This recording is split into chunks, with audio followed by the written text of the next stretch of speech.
Ladies and gentlemen, it is Tuesday, April 14th, 2026. Here's what's coming up on the Owen Report today.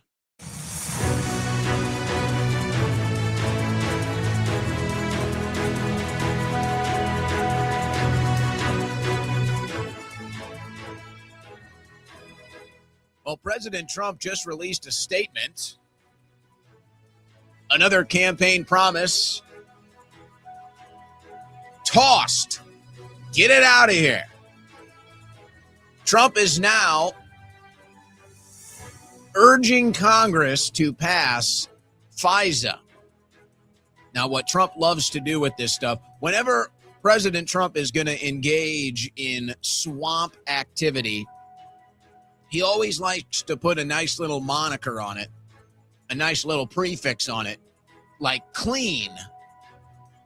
So it's the clean FISA bill. So it's like, yeah, I know I ran against FISA. I know I said kill FISA. I know it's very unpopular. I know Americans are sick of being spied on illegally. But now Trump is for FISA. We need to pass FISA. And that's, of course, because we have a bunch of paranoid, schizophrenic criminal freaks running our country. So they need to be able to spy on you all the time to make sure you don't know, you don't find out what they're up to. And if you do, they got to make sure you're not doing anything about it. You're still enjoying your goy slop. So we're going to get into that just a little bit. More data center news, a bunch of economic news today. Not good. Not good. The Strait of Hormuz, it's open, it's closed, it's open, it's closed. All right, they closed it, and it's not good, but now we're closing it, and it is good. And now the world is pissed at us, but Trump's promoting it as a success. They're running a digital influence operation, claiming it's a success. They do this every day now. It was bad when they closed it. It's good when we close it. It's just more war is what it is. Everyone's sick of it. But that's okay, because Trump and Bibi, they're going to go at it no matter what. Trump and Bibi, they're going to have this war, whatever it means, whatever the outcome is supposed to be, nobody knows. They're going to get this war. They're going to get it. And nothing is going to stand in their way. We got some other deep state news. It's amazing you hear this stuff. Hey, did you know? The Biden Department of Justice, wow, guys, nobody knew this. Breaking today. The Biden Department of Justice was weaponizing the government against its political opposition. Wow, big news today. So the DOJ is certainly taking action. Yes. What do you think would be the appropriate response from the DOJ to find out that you had members of the Biden DOJ weaponizing the government against their political opposition? What do you think the punishment should be for that? Should there be any punishment at all? Well, we'll see what the DOJ is doing in response to that today. And then Tulsi Gabbard releases a statement on the impeachment scam that the Democrats ran, which I guess you got Swalwell in the news today. You know, he was a part of that. So here you go. Here's all this deep state corruption. Here's Swalwell. He's on video. Can we get an arrest? I mean, we're just dying for an arrest here. Just one arrest would be nice. You know, anything. No, actually, these days, President Trump goes harder on his supporters than he does the deep state. Trump is the deep state. Trump goes harder on his supporters than he does the globalists. Trump is a globalist at this point. And now we all just can't stop. We can't help ourselves but make it all about some Middle Eastern theology, some Middle Eastern thousands-year-old struggle is what we're going to make it about.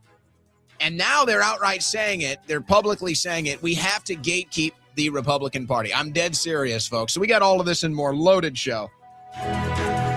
This news update was brought to you by OwenSchroyer.store, the official site for Owen Report merchandise. You know, we're learning more and more about these things in our environment, even in our clothes, that are killing us. You may have seen that out of Texas. The Attorney General, Ken Paxton, doing a study into forever chemicals in clothes. But one thing we've known for a while now is fluoride in the water. And I hope that you are not ingesting it. And if you are, if you haven't addressed this at your home, you need to get a Cove Pure water filtration system from covepure.com/Owen. Fluoride.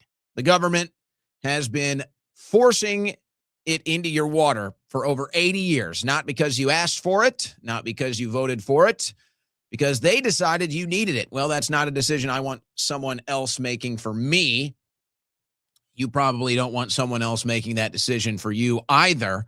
So that's why I have a Cove Pure water filtration system in my home. It's actually crazy to think over 200 million Americans are drinking fluoridated water right now. But all kinds of studies and science, even just from recently, in recent years, showing what danger fluoride in the water can do, or for you consuming it, what danger it offers when you consume it. So don't. It's really that simple. Don't consume it. Get a water filtration system from covepure.com/Owen. And not just the fluoride, but there's all kinds of other things in there. PFAs, lead, pharmaceutical runoff, heavy metals. All of this gets found in the water. So filter it out with Cove Pure. And with Cove Pure, clear wave reverse osmosis technology is certified to remove up to 99.9% of contaminants. And then it realkalizes the water before you drink it. Hey, right now, for my listening audience, when you go to covepure.com/Owen, you'll get $250 off your water filtration system. You heard that right. Go to covepure.com/Owen. And for my listening audience, $250 off your water filtration system. Turn my flip to 1.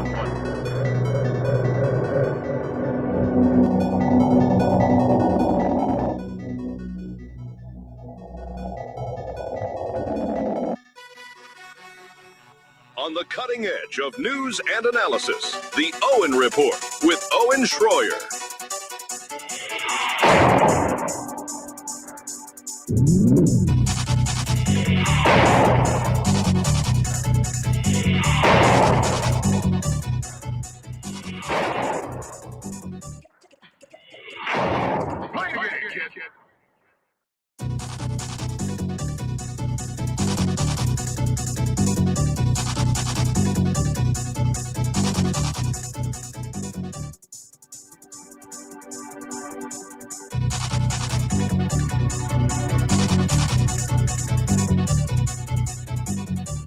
Don't tell me it's a slow news day. Don't you tell that to me. Whenever somebody sends me that, it's a slow news day. Something inside of me stirs. How dare you? How dare you? Slow news day. I got so much news. I doubt we'll even be able to get to all of it. But right out of the gates, right as I'm about to hit go live here, Trump fires off a Truth Social post in support of FISA. Oh my gosh. Mercy. Mercy. And I just happen to have the affliction, the burden of being informed. It was almost 2 years ago to the day. It was actually April 10th, 2024. On the campaign, President Trump talked about killing FISA. In fact, kill FISA was an actual statement he made. Okay? So that's the burden of having information. That's the burden of knowledge and retention that I remember that.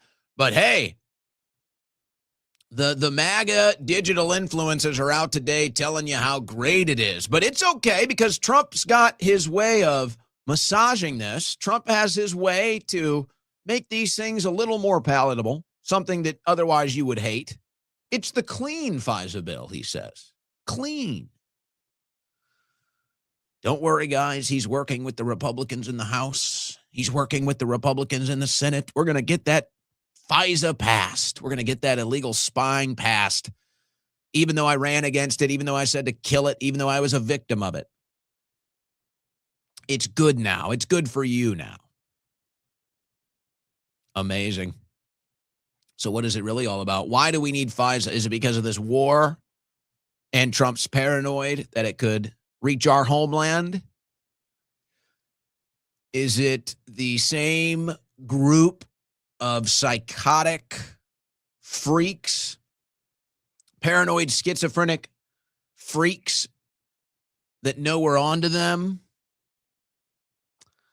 But, of course, they run our government, so they need to be able to spy on everybody and everything all the time, just in case we get a little uppity, just in case the slave class gets a little uppity, just in case the peasants decide to stand up for themselves. We got to be spying on them. We got to keep them down. Maybe Trump just doesn't have control of anything anymore. Well, here we are. Don't worry. Trump will make sure that the government can spy on you. He's going to make sure of that, guys. MAGA. MAGA. How do you like that one? Oh, this MAGA thing. You know, I'll tell you what.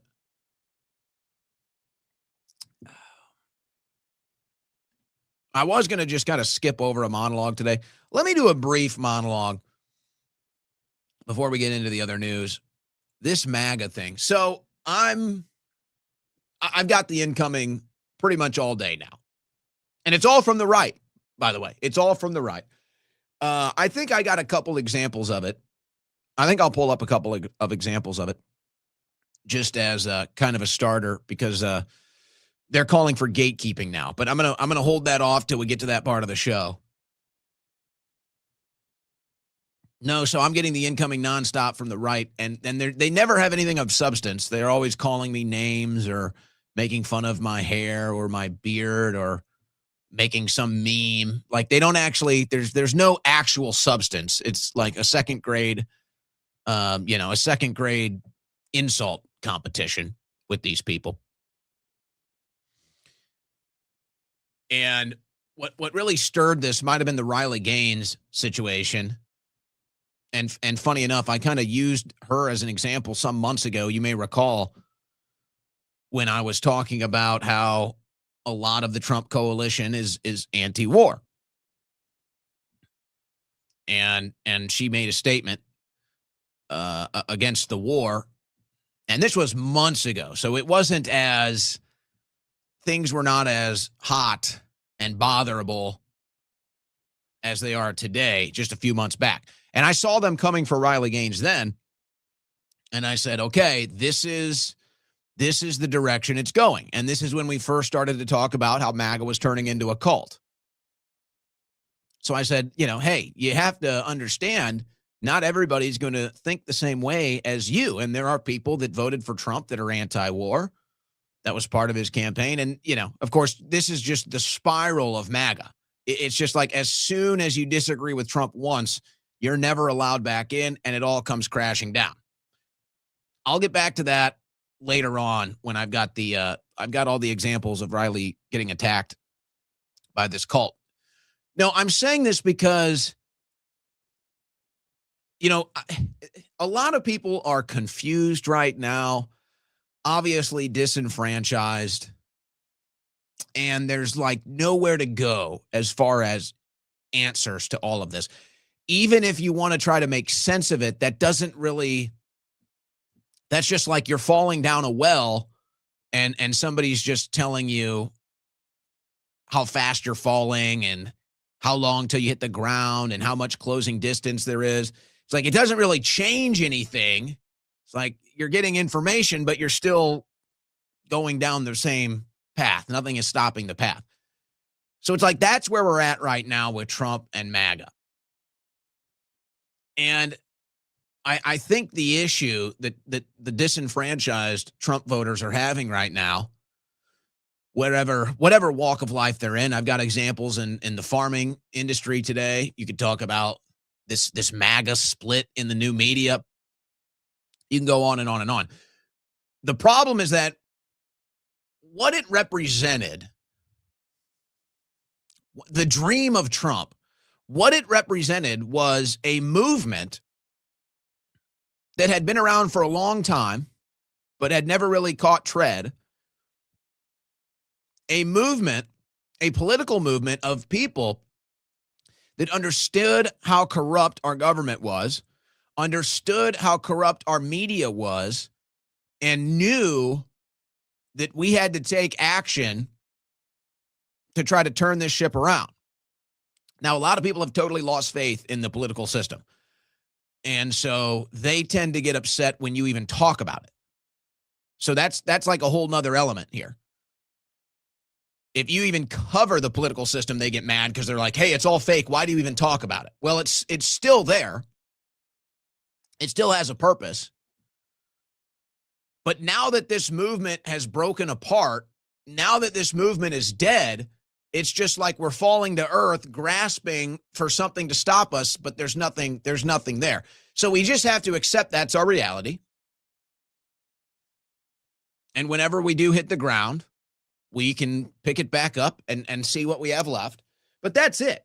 So it's like, I don't want to do, I'm done with this whole MAGA infighting thing. Like, I'm done. I don't want anything to do with it. It's like they keep coming after us. It's like every day with these people attacking me and all of this. It's like, why are you still paying attention to me? Like, what are you doing? But see, that's the cult mindset. They get angry when you leave the cult. You must be destroyed if you leave the cult. They're scared if you leave the cult. So they freak out. And it's just like, hey, the movement's dead, man. We're out. And it's even stranger because it's a bunch of people that jumped on to our movement. It's a bunch of people that jumped on to what we created. A bunch of people that I platformed. A bunch of people that I helped get a bigger footprint in the political world. And now it's like they can't, every day they're attacking me and they're clipping out the show and they're making fun of everything. I'm not with you guys. All right? If MAGA is so great, if MAGA is so successful, if you guys are riding the line, riding the eagle to the top of the mountain, go. Go. What are you doing? Why are you talking about us? Why are you crashing out over Tucker Carlson or Alex Jones or Megyn Kelly or Candace Owens or Nick Fuentes or Owen Schroyer or anybody else? Like, why are you crashing out on us? Go. You guys have MAGA. It's all yours now. Take it to the top of the mountain. Prove us all wrong. Save the country, right? That's what it's about. Go for it. Go. And it's so weird because it's like we're sitting here punching at the establishment. We're sitting here punching against our corrupt government, trying to get Trump back on the straight and narrow, trying to get Trump back on his campaign promises. It's like we're still going after the beast system here. And then it's like all these little MAGA gremlins, MAGA elves, MAGA shit disturbers. It's like they're crawling all over you and like biting you and trying to destroy you. And you're like reaching at the establishment, trying to tear it apart. And they're like, no, we love it now. It's like, hey, leave us alone, man. I don't care. I get it. Make fun. You guys make fun of us. Put a turban on my head. Call me Owen Ben Schroyer, all your little jokes. It's great. But I don't get it. If MAGA is so great, it's yours now. Take it. Take it to the finish line. What are you still talking about us? We're irrelevant. We'll be nothing without Trump. We'll come running back to Trump. Great. Great. So leave us alone. Ride to the top of the mountain. Why are you still down here in the muck with us? Ride MAGA to the top of the mountain. Just tell us about all your great victories. Tell us about how you're draining the swamp, defeating the deep state, defeating globalism, arresting the Epstein class, saving the economy. Just go, do it all. It's your thing now. No, they're not doing that. So they're still obsessed with us. So it's like the great admission here is that, yeah, you are in a cult and you're mad that we're not in it with you. The great admission here is that you don't have anything to celebrate. The only time you celebrate is when you think you're rubbing it in our faces. But if you guys are the champs, then why are you dealing with us? If you guys are winning so big, if you guys are the champions of this political movement, why are you talking about anybody else but Trump? Why are you talking about anybody else? Why aren't you just focusing on all the wins and bragging about this movement that you've done to save America? How come it's not hitting? So that's my little rant today. That's my little rant today, but it probably didn't need to be so long-winded. I guess it's just meant to say this. MAGA, it's dead. Like, leave us alone. Okay? Leave us alone. If you're still on the Trump train, if you're still MAGA, whatever, go have fun. Go play in the fields. Go frolic. Go enjoy. What are you even doing here? Trust the plan. Trump's in control. Trust the plan. What are you doing? Why are you still here? You won. It's over. Go celebrate your championship. Go frolic in the fields, right? I mean, that's what this is. Go. Go. If everything's so great, go. Go live your life. What are you still doing here? Why are you still talking? No, it's because you know it's all a lie. It's because you know it's all a lie. So, Microsoft announces intent to expand data center operations in Cheyenne, Wyoming, accelerating innovation and economic growth. On Tuesday, it announced its intent to purchase approximately 3,200 acres of land to develop a data center in Wyoming. That is exactly what we needed in mountain country. I guess it's better there than in your neighborhood. This expansion builds on Microsoft's existing data center footprint, strengthening Southeast Wyoming's role as a growing hub for technology-driven economic activity, innovation, and job creation. It is considered one of the best states to register an LLC in, so it is good for business. Data centers, data centers, data centers. You're just going to have all the data. Make sure we got all the data, and these things will just soak up the water, soak up the energy. But we're going to sign FISA. We're going to do permanent spying on everybody, so we got to have the data centers. Screw it. Screw everything else. Get the data centers. How are you guys doing with gas? I'm getting these messages again. People even will come up to me and say, just like, oh my gosh, like if you drive a diesel truck, you're screwed. Texas gas prices keep climbing as Iran war continues. Diesel hits all-time high. The more gas exported out of the country, the higher the price people will pay at the pumps. But Trump said that makes us rich. No, that was another lie. I'm getting these texts again. Are you guys getting the text from friends, family, the picture of the price at the pump, the picture of the price per gallon? Uh-huh. You're paying $5 for premium in Texas today. That's what you're paying in Texas.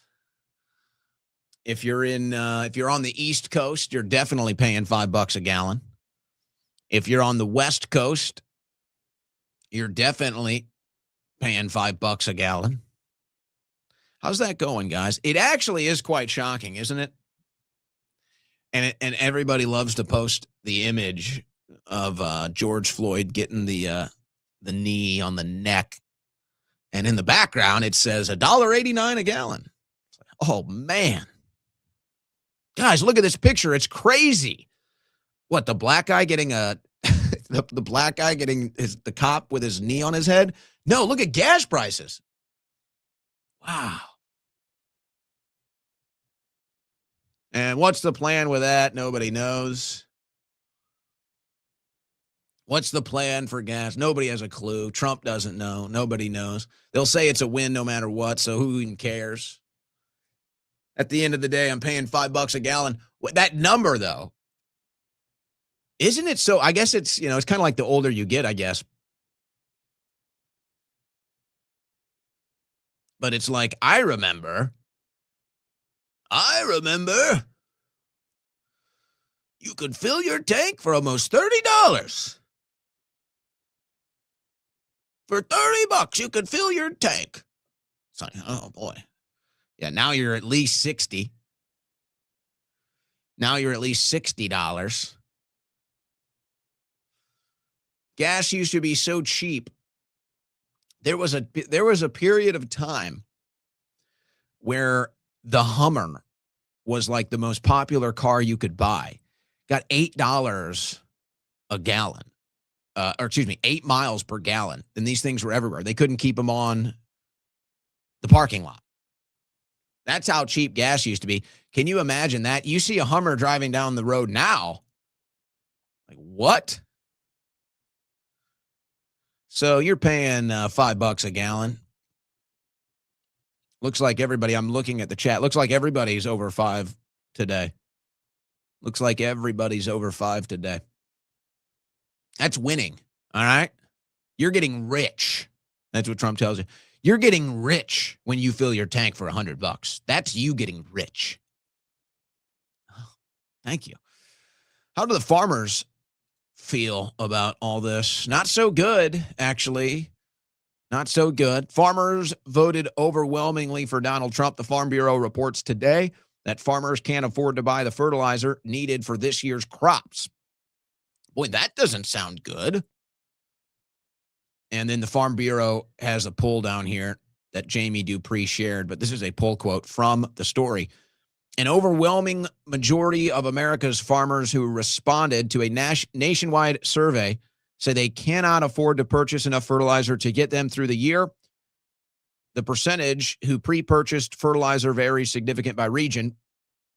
Conducted by the American Farm Bureau Federation April 3rd through 11th, the survey shows 70% of respondents say fertilizer is so expensive that they will not be able to buy all the fertilizer they need. 70% of the farmers conducted by the American Farm Bureau just last week say they cannot buy fertilizer that they need for this year's crops. That doesn't sound good, guys. That doesn't sound good. I'm no doctor, but that doesn't sound good. And then there's the Strait of Hormuz. It's open, it's closed, it's open, it's closed. Iran's closing it. No, we're closing it. No, it was open the whole time. Strait of Hormuz traffic barely affected on first day of U.S. blockade. Now, you know why I hesitate to actually do on-the-ground coverage of this, because it's so hard to get the truth. What it looks like, and again, I say this, I don't know. I don't think anybody really knows if you're not directly involved, and I think the situation is changing every day. But it looks like, so when Iran closed the strait and took control of it, and we're basically getting into a very fine filtration process of who gets through and who doesn't, that put Trump in a bad position.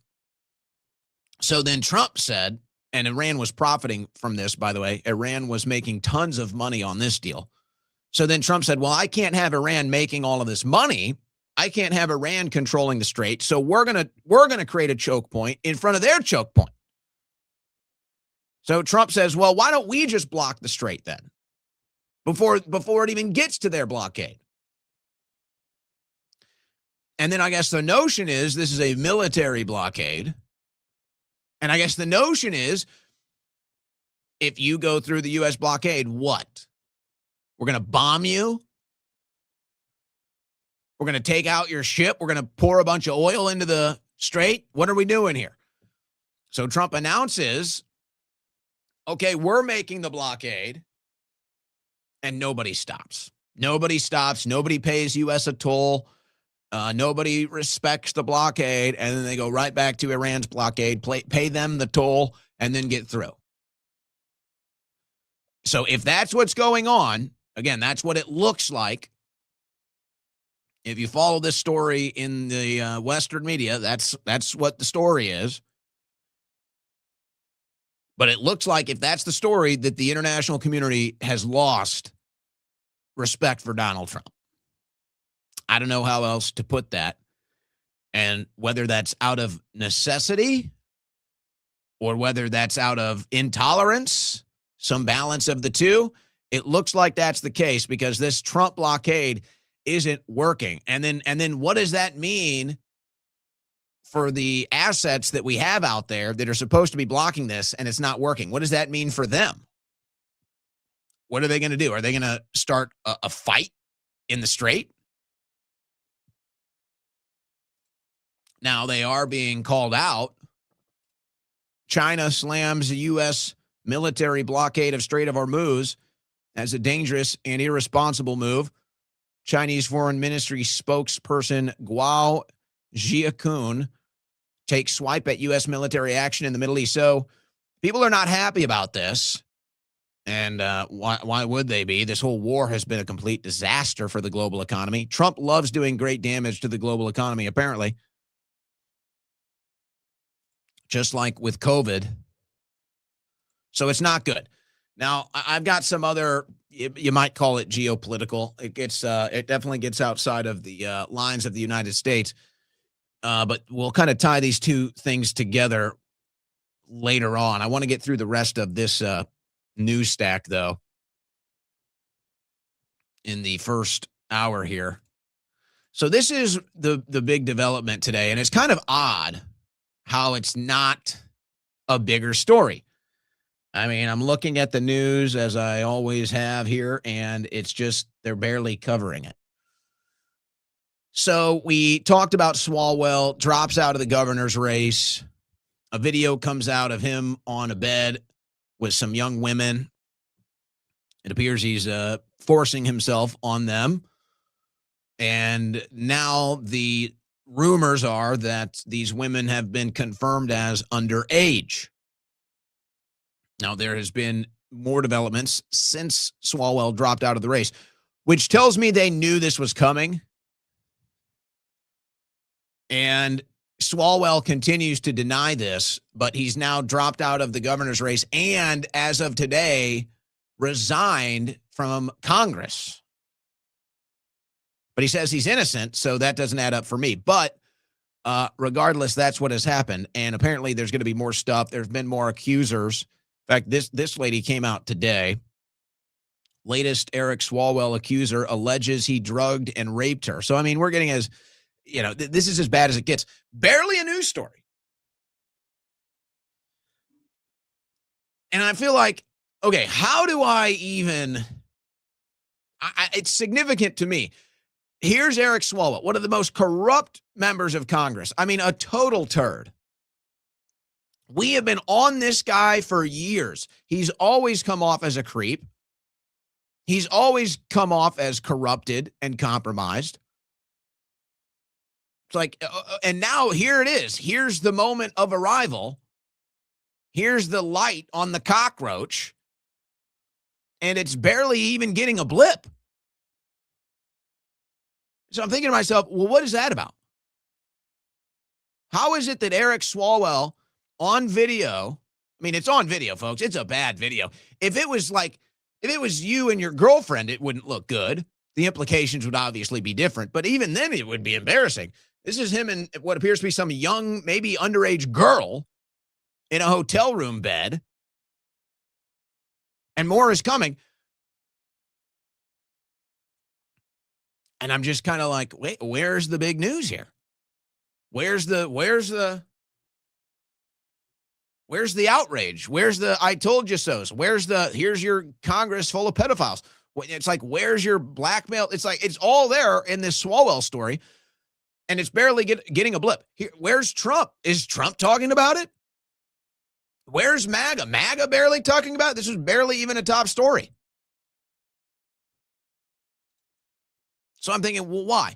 Why isn't this a bigger story? Why isn't this penetrating everybody's consciousness? No pun intended. I mean, I'll even ask the chat just to see where you guys are at. How many of you guys even saw the video? How many of you even saw the video? And I ask that as kind of a measuring stick because, things trend, and then there's certain videos everybody sees. How many of you even saw the video? So I'm thinking, how can this not be a bigger story? And I think there's a couple angles here. One, I think it shows that people are more focused on the corruption of Trump, and I'm talking about on the right wing. People are more focused on the corruption of this administration and Trump than they are now even on Democrats. People are more pissed off at the betrayal of this administration that Swalwell can be on video with young girls, drop out of the governor's race, resign from Congress, and it's kind of a side note. It's just kind of a side story. Swalwell, the guy that said he had the evidence with Trump, the guy that was leading the Russia charge with the Democrats in the House, that Swalwell, fang, bang, bang Swalwell, that Swalwell that MAGA has had its eyes on for almost a decade of politics. And now we got him on video and we're not even going to bury this guy. So there's no unification. We can't even bury this guy. There's not even barely even any attention because I guess MAGA and everybody's so focused on the betrayals of Trump and this war and trying to fill up their tank with gas without going broke. And I guess it shows that whatever energy there was behind the, we're focused on the Democrats and crushing them, that energy's gone. That energy's gone. So aside from the actual story of what Swalwell has done here, it's a story that it's not a bigger story. To me, it shows that more people are upset on the right. More people are upset with the betrayal of Trump than they even are over this Swalwell story. Swalwell announces resignation from Congress after sexual misconduct allegations torpedoed gubernatorial bid. He's out. That creep. It's like, gee, who could have predicted that? How many more of these guys are on video? How many more of these guys are compromised like Swalwell? Madison Cawthorn coming out saying, see, told you so. See, told you so. And then what is this? I wonder, do these people know Ed Buck? Billionaire sugar daddy kicks Eric Swalwell out of his mansion, wants $1 million back after heinous sex allegations. Stephen Klobeck backed Swalwell since 2017, but now says he's switching parties. I'm done. Finito. What? That seems a little, seems like seems like there might have been something else going on here. The billionaire founder of Diamond Resorts, Stephen Klobeck, is cutting ties with Swalwell and forcing him out of his California mansion. Why is he there to begin with? After sexual misconduct allegations derailed Swalwell's bid to become the next governor of California. I'm sorry. I am wondering how what he's doing at the mansion to begin with. That seems a little. Anyway, Klobeck said, I'm no longer supporting Eric. Effing tell everyone I'm a libertarian. F you, Democrat Party, I'm a libertarian now. And then he then went on to say, I'm now a Republican. So he's really, really wanting to separate himself from this deal. But Swalwell says he's innocent. Swalwell says he's innocent. So then why would you say such crazy things if he's innocent? You seem to be sprinting away from this situation. I mean, suspiciously sprinting. So what's going to happen to Swalwell? Anything? Will anything happen to Swalwell? Will anything happen to the deep state? You've got deep state news today. We hear about this. Nothing ever happens. DOJ accuses Biden administration of weaponizing abortion access law. This is how they got Beverly Williams arrested. A long-awaited report from the Justice Department's weaponization working group alleges misuse of the FACE Act, but the evidence is limited, and the Trump administration has itself been criticized for misusing law enforcement. Oh, yes. Yo. Oh, is that what we're going with? So here's the Biden DOJ weaponizing the government against pro-life activists, caught red-handed. And the Washington Post is going to say, yeah, but Trump can't do anything about it because he's weaponized the government too. And even though that's almost completely retarded,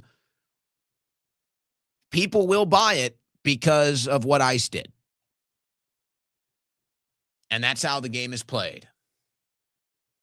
The Justice Department on Tuesday released a long-awaited report arguing that the Biden administration had egregiously weaponized a law that has historically been used to prosecute people who physically block women from entering abortion clinics.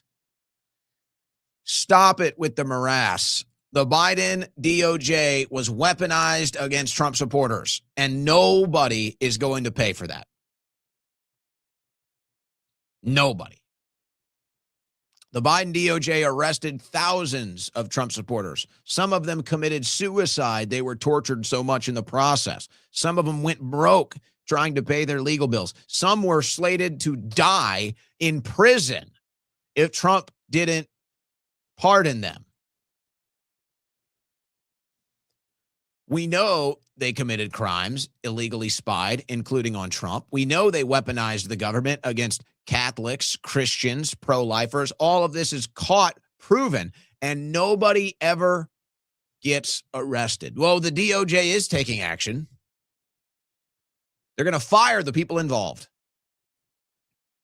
DOJ fires at least 4 prosecutors involved in FACE Act cases during Biden administration. So if you're firing them, then you're saying they obviously did something wrong. The allegations here is that they did something potentially illegal, but you're just going to fire them and say enough is enough?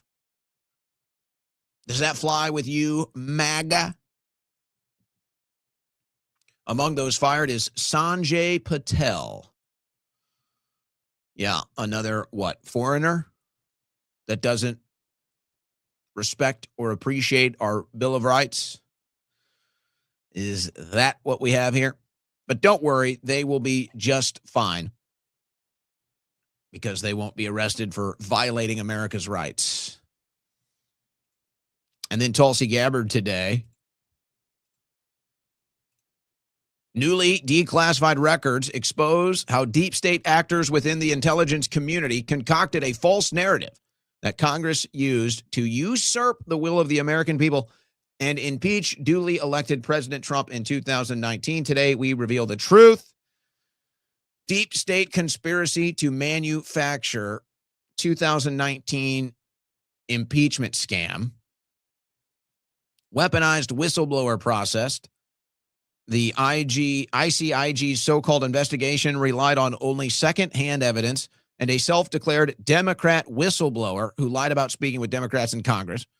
Russiagate author as key witness. One of the key sources was a co-author of the 2017 Russia hoax ICA, who is also a close colleague of discredited former FBI agent Peter Strzok. False narrative to impeach. The ICIG exceeded his statutory authority and ignored DOJ guidance to transmit the faulty complaint to Congress, which House Democrats peddled to drive a sham impeachment. And then she shares the extended report here. I can pull that up on the official website, the DNI website. DNI Tulsi Gabbard exposes conspiracy used by Congress to impeach President Trump. So there we go. So this is a criminal activity, right? Criminal activity. Somebody needs to go to jail. We're talking about the deep state. We're talking about the swamp. We're talking about criminals in D.C. We're talking about lies, hoaxes perpetuated on the American people. Will anybody go to jail ever?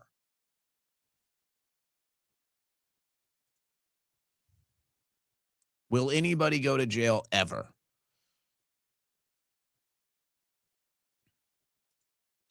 One more thing. Actually, you and I will probably be going to jail for our speech. That will probably be the thing. Boston puts new food delivery safety ordinance into effect. Delivery companies will need to require their drivers hold a city-issued permit. You need a permit to be a delivery boy now. The government needs to make sure that they get involved in that transaction. Provide proof of insurance and share data about where their deliveries with the Boston Transportation Department. Nice, a little big brother for you. And I'm like, well, what is really behind this? So here's the deal.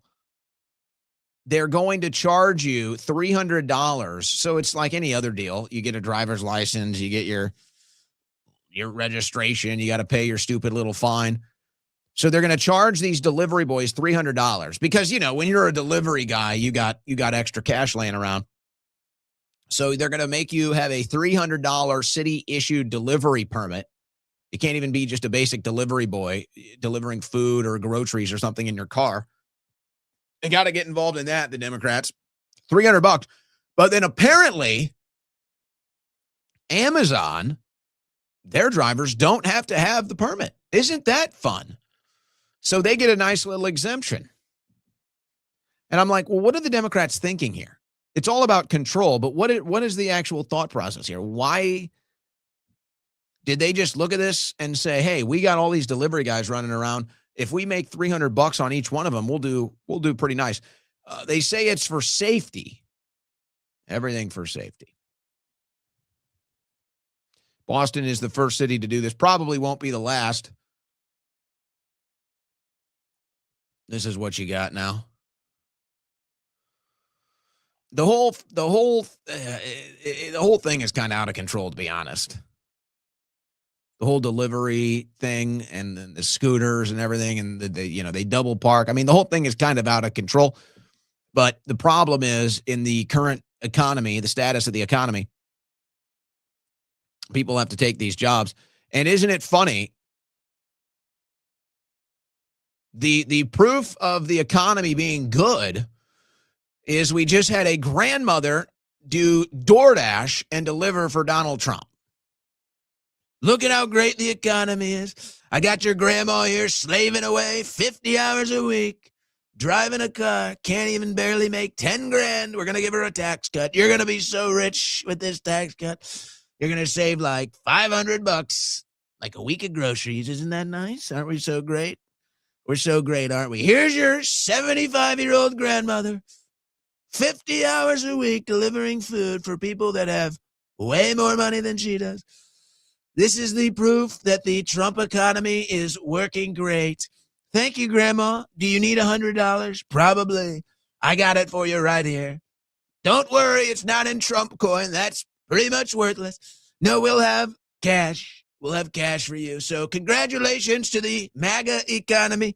We just keep winning. We're winning so much that your grandmother has to work until she's 98 to pay the bills. Congratulations. We're winning. You're listening to the Owen Report on the Win Network.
Extra-dimensional and multi-universal. Here's your host, Owen Schroyer.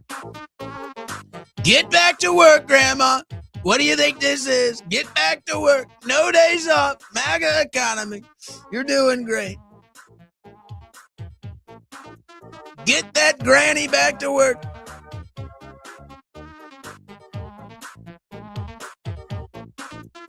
No days off, Grandma. My food's a little cold. Food's a little cold. You're going to need to warm it up, speed it up, Grandma. No tip. No taxes on tip. Doesn't matter. No tip anyway. Not good. You know what you know what the big story is today? You know what they're all talking about today? I'm so sick of it. I'm so sick of this. We are once again in U.S. politics. We are once again in a debate in the spin cycle of Middle East policy, Middle East theology. Oh, my gosh.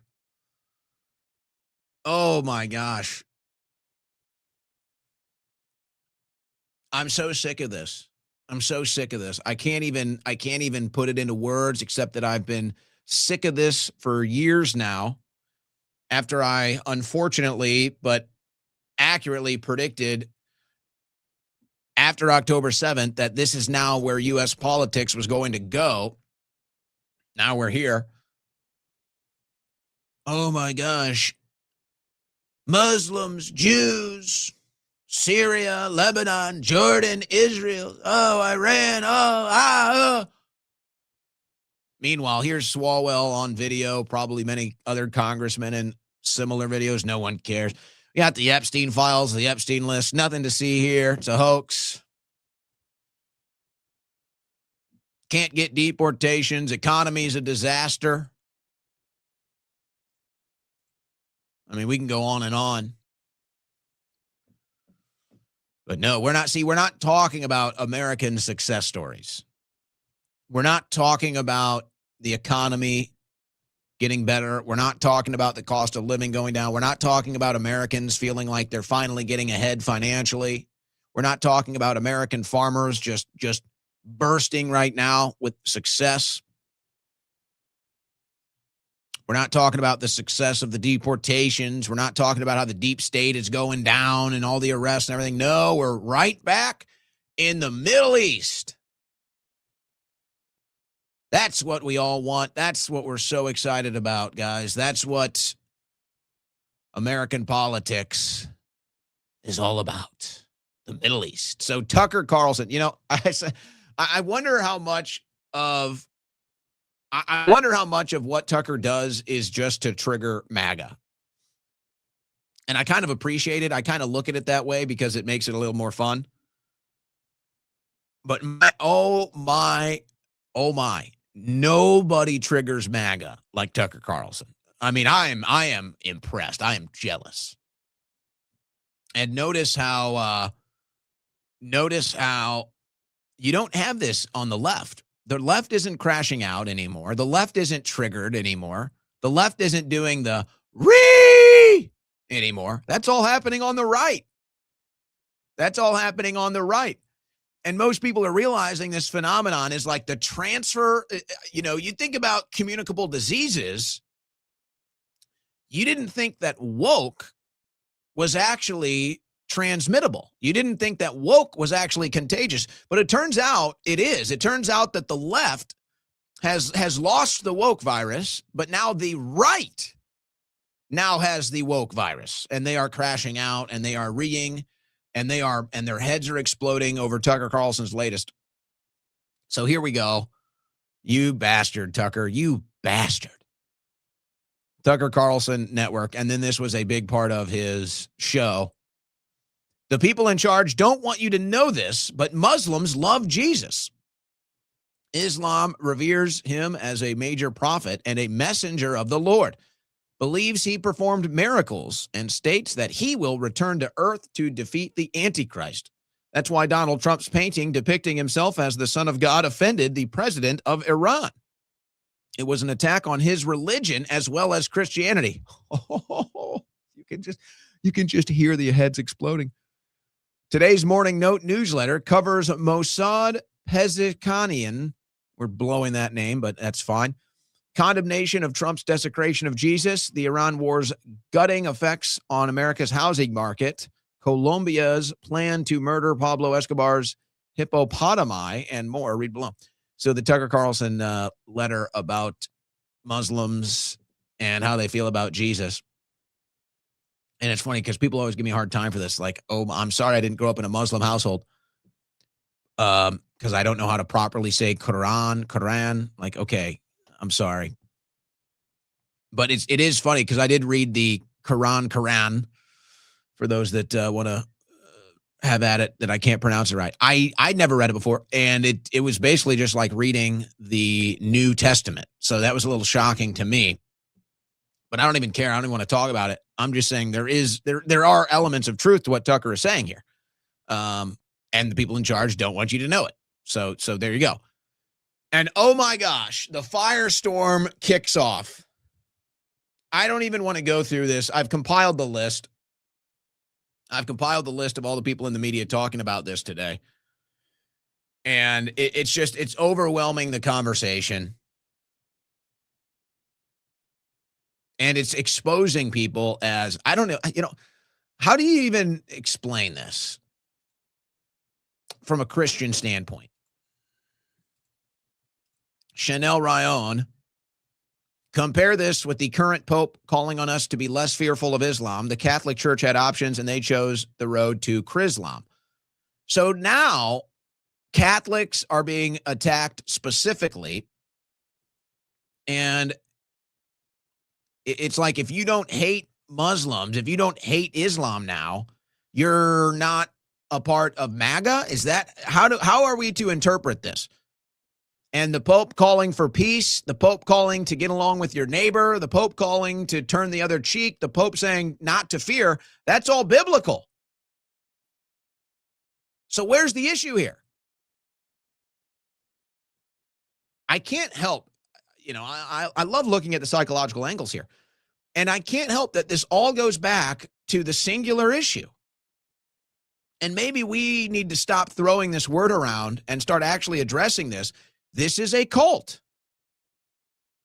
These people in whatever this MAGA Trump cult is, whatever we're left with here, their own logic, their own ethos, their own moral compass, they will sacrifice all of it and bend and twist and do the mental psychological gymnastics to just whatever it is protect Trump.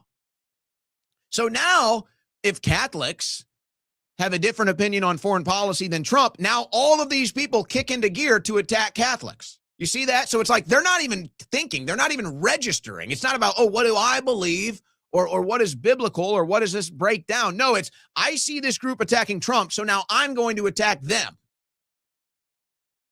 Wait a second, I thought we were Christians. I thought we wanted peace. I thought we were, we were supposed to promote the messages of the Bible and Jesus Christ. No, now it's the Pope is bad because he's not in alignment with Trump, and you're bad because you're not in alignment with Trump on foreign policy. So now we're attacking you. It's very strange to watch this whole thing develop, I have to tell you. Here's the Babylon Bee. Seth Dillon, not funny anymore. Muslims murder Christians. Okay, now do what Israel is doing in the Middle East. How many Christians has Israel murdered in the last 2 years? 30,000, 40,000? How many have Muslims murdered? 10,000, 20,000? So if we're doing a count here per capita, I think Israel is killing more Christians than Muslims, and I mean by a long shot. By a long shot. So, okay. Here's the youth. Here's the youth. They're building up the youth. Chloe Cole, this was the young girl that got transitioned and then, regretted it later in life, was part of MAGA getting Trump elected. Muslims love Jesus, maybe, but do they love Christians? What happens when you say Christ is king in Iran? These people don't even realize that there's Christians in Iran. I mean, that's how ignorant these MAGA takes are now. She's young. I'm not even, this isn't directed at her. She's getting brainwashed by MAGA now, and it's unfortunate. Who's getting offended by Christ as king right now? Do you see Muslims getting offended by Christ as king? That's not who I see getting offended by Christ is king. That's not who I see crashing out when you say Christ is king. It's not Muslims. Stephen Crowder weighing in. This is where we're at, guys. This is what we're doing now. Middle East issues, Middle East theology. Isn't it fun? Don't you love it, guys? MAGA, we're winning.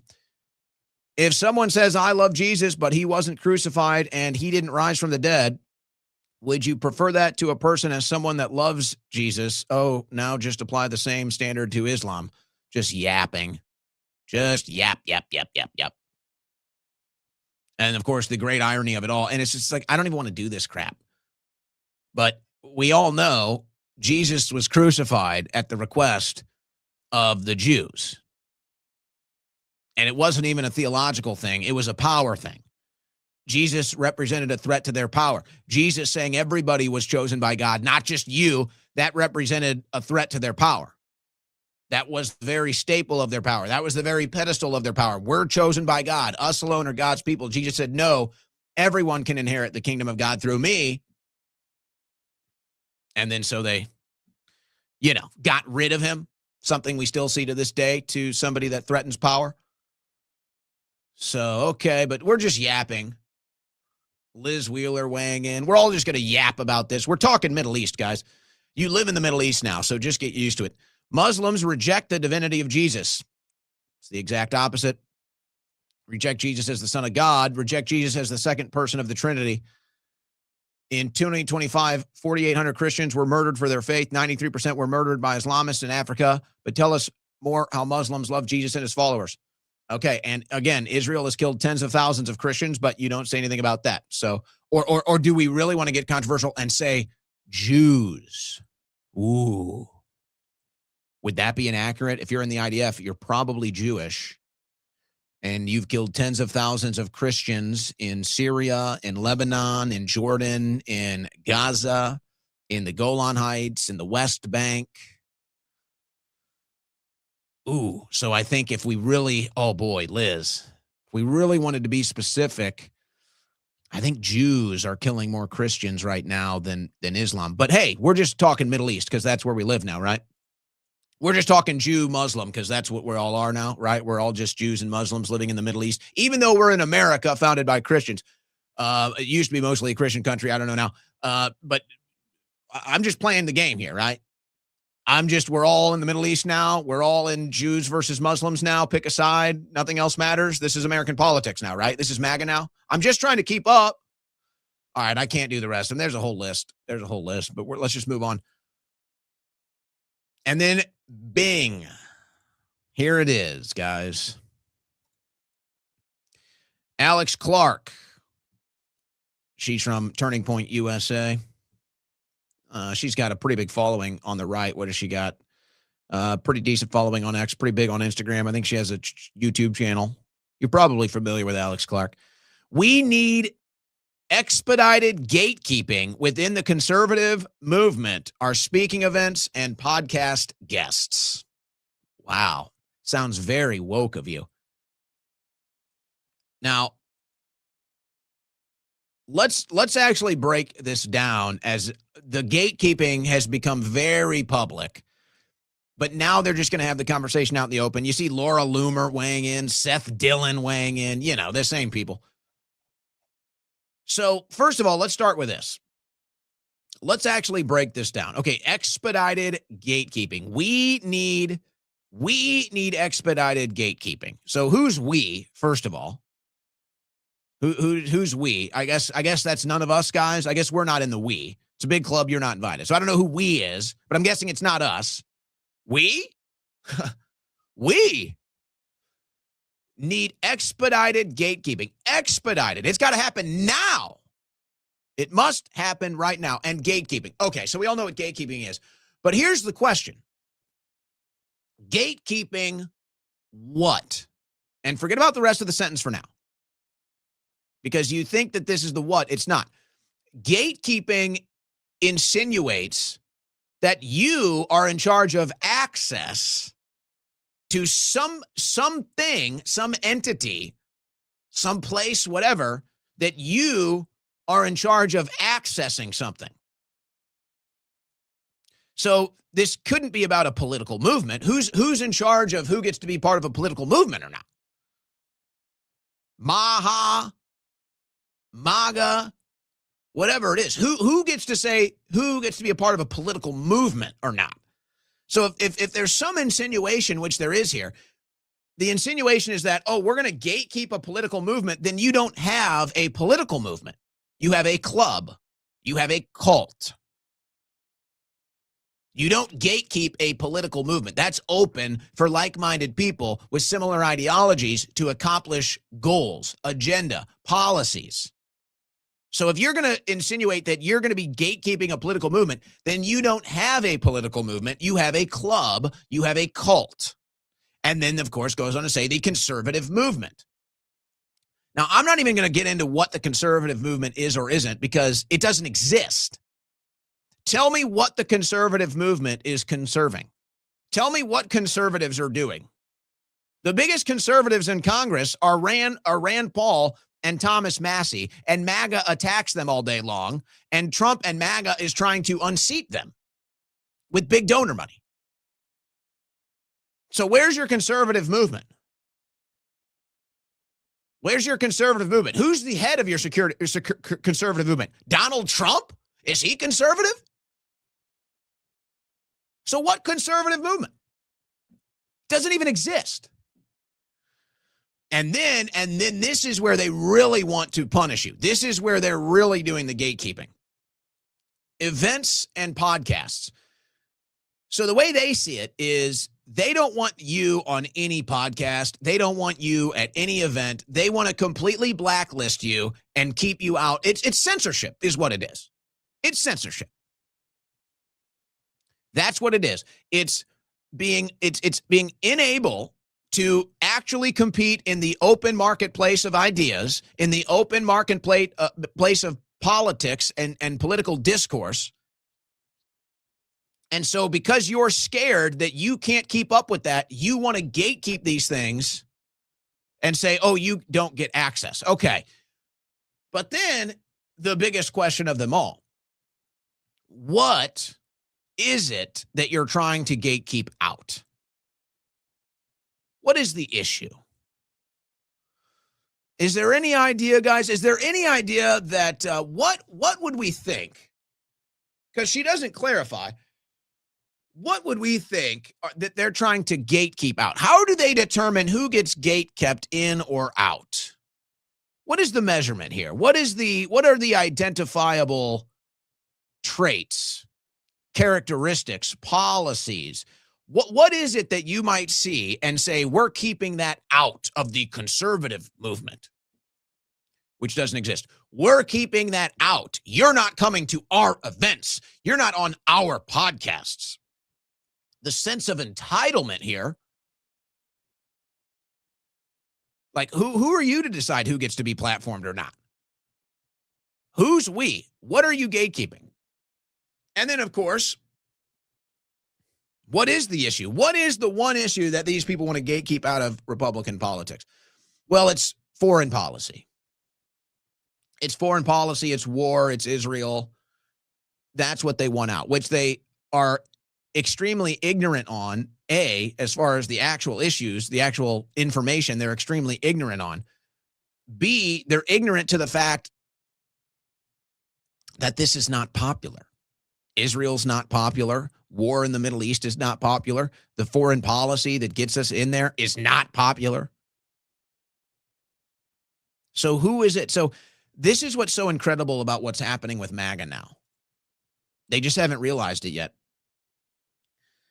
You guys, you're crashing out now because you're pretending like this is some sort of a refinery process here. And so you're crashing out now because you realize how unpopular you are. You realize that without Trump, you have nothing. And you're a little confused and disoriented at the fact that your attacks are not stopping anybody. And they're falling on, infertile soil here. You're not growing anything. So you guys are kind of in denial that you're not popular. You're isolating yourselves into such a small circle politically that you cannot even win anything. So then it's just like, well, what are you trying to accomplish? So then they'll get mad, and this is what ticked them off, and it's funny because none of them even watched my video that I did last week where I said, is it time to vote Democrat? I even said in the video, I'm not going to vote Democrat. I even said that in the video, and they're like, look, Owen's voting Democrat now. They didn't even watch the video. So why do you comment on a video you don't even watch? That's such a perfect example of why MAGA is so ignorant now. So they're going to whittle themselves down to such a small, tiny group that they'll have no political impact and they can't win anything politically. And then they get mad at you. They're like, you're going to make people vote Democrat. Well, what are you talking about? You're the one gatekeeping. You're going to give the Democrats the House and the Senate. No, we tried to stop that a year ago. You called us panicans. You said you didn't need our vote. We need to gatekeep the conservative movement. Okay, fine. We don't want in. Hey, you guys the Democrats are going to win now. I don't get it. What is it that you people want? You don't conserve anything. You attack the biggest conservatives in Congress. You vote for the least conservative president ever in the Republican Party. You attack everybody that disagrees with you, and then you complain that we're not going to win the midterms. I'm just trying to figure out, like, what do you guys think you have here? What do you guys think you have in your hand? Do you think that you're carrying a political franchise? Do you think that you're carrying a political dynasty right now? And you're going to gatekeep people out of it, and that's going to lead you to victory? I'm trying to understand what it is. And I guess to a certain extent, they really believe that they have the Promethean fire of MAGA, and they're going to be the ones carrying this torch the rest of the way, and they haven't figured it out. The torch is not lit. The torch is out. There's no fire. You guys are protecting and gatekeeping something that doesn't exist. It's not even there.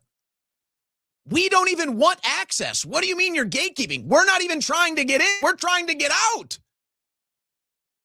It's kind of like the Strait of Hormuz. It's open. It's blocked. We're blocking it. They're blocking it. We're blocking their block of it.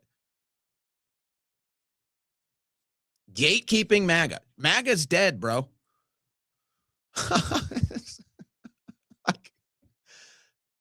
It's insane, actually. It's insane.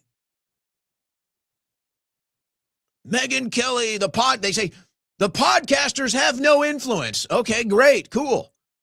Hey, stop it. You're going to give the Democrats the House and the Senate. I thought you said we have no influence. What do you want?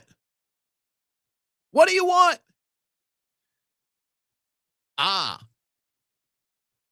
But there it is. What do they want? You know what they want? They want you to shut up. That's what they want. They want you to shut up.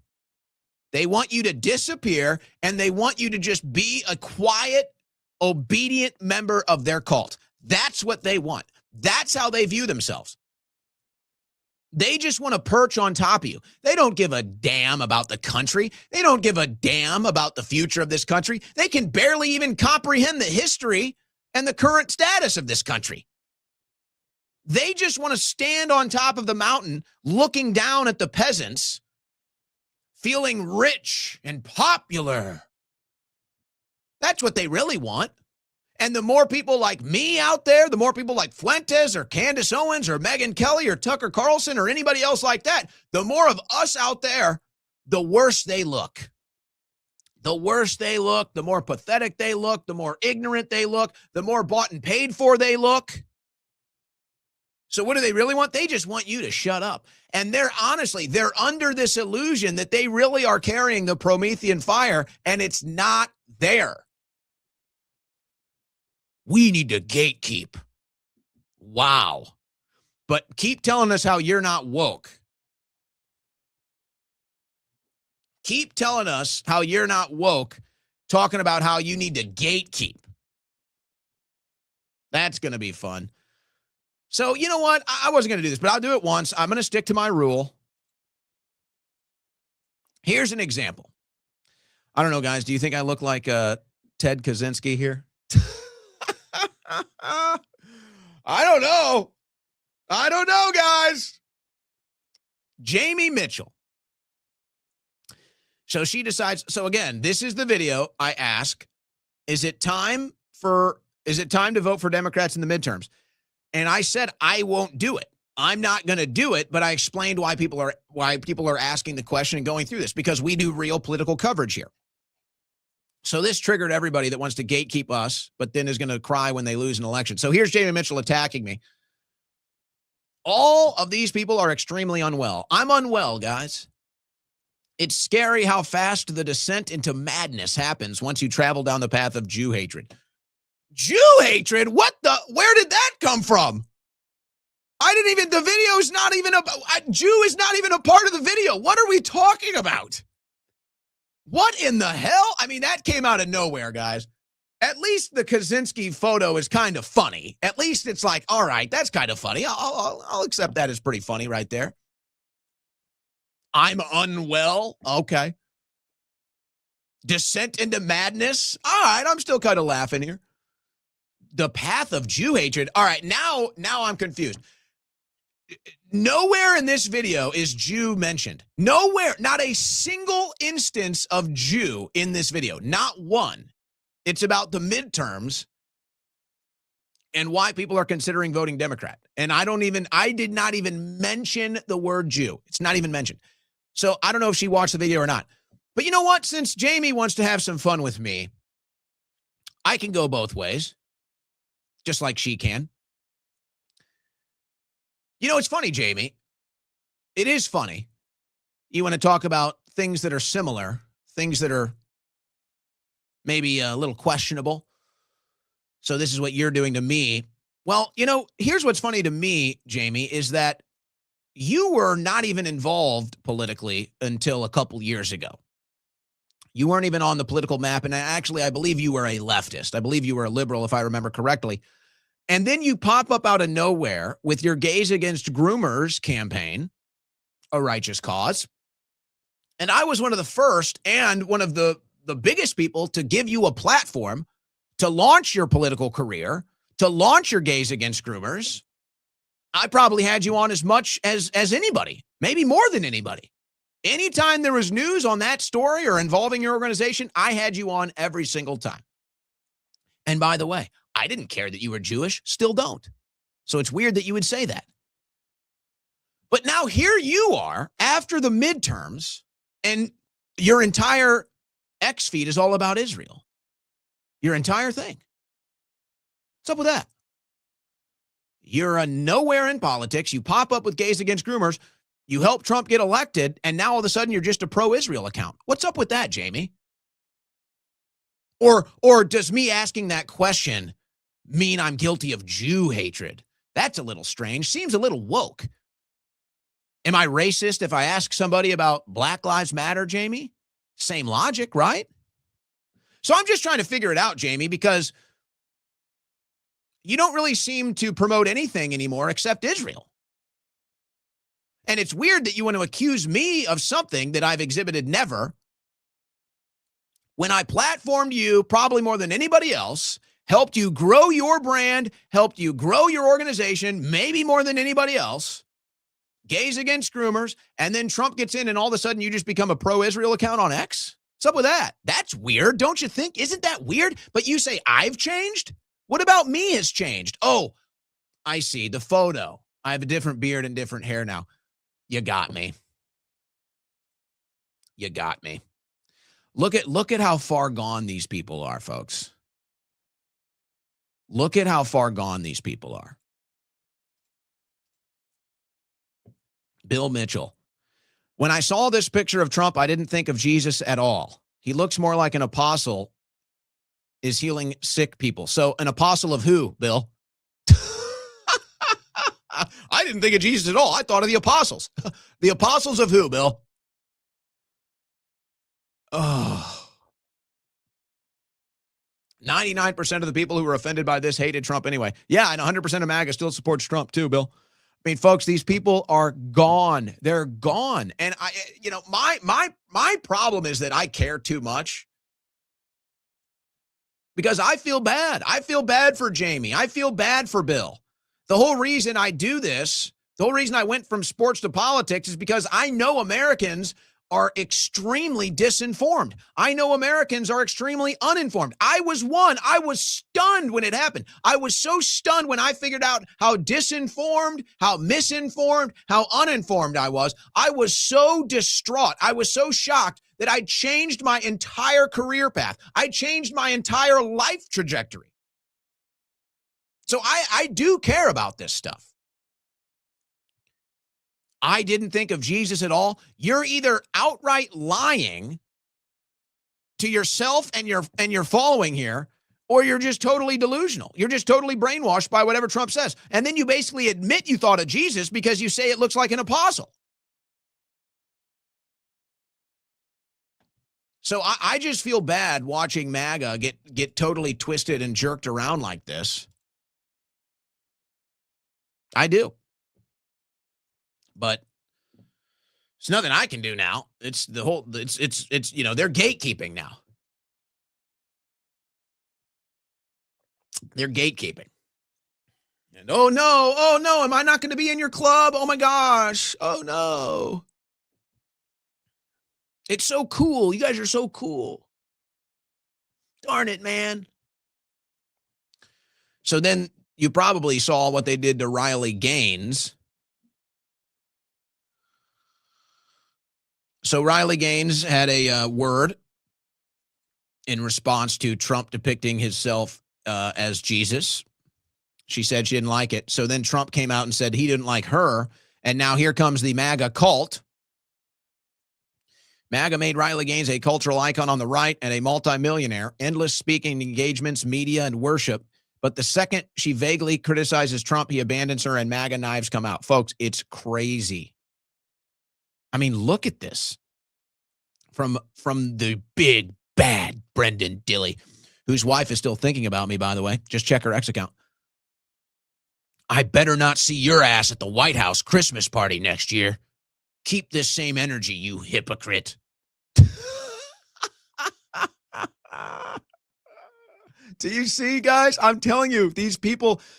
You know, if I'm trying to what is the source? Where is this coming from? I see something like this. I'm like, where, what, how do you get here? And I can't help but reach the conclusion that these are people who are never cool.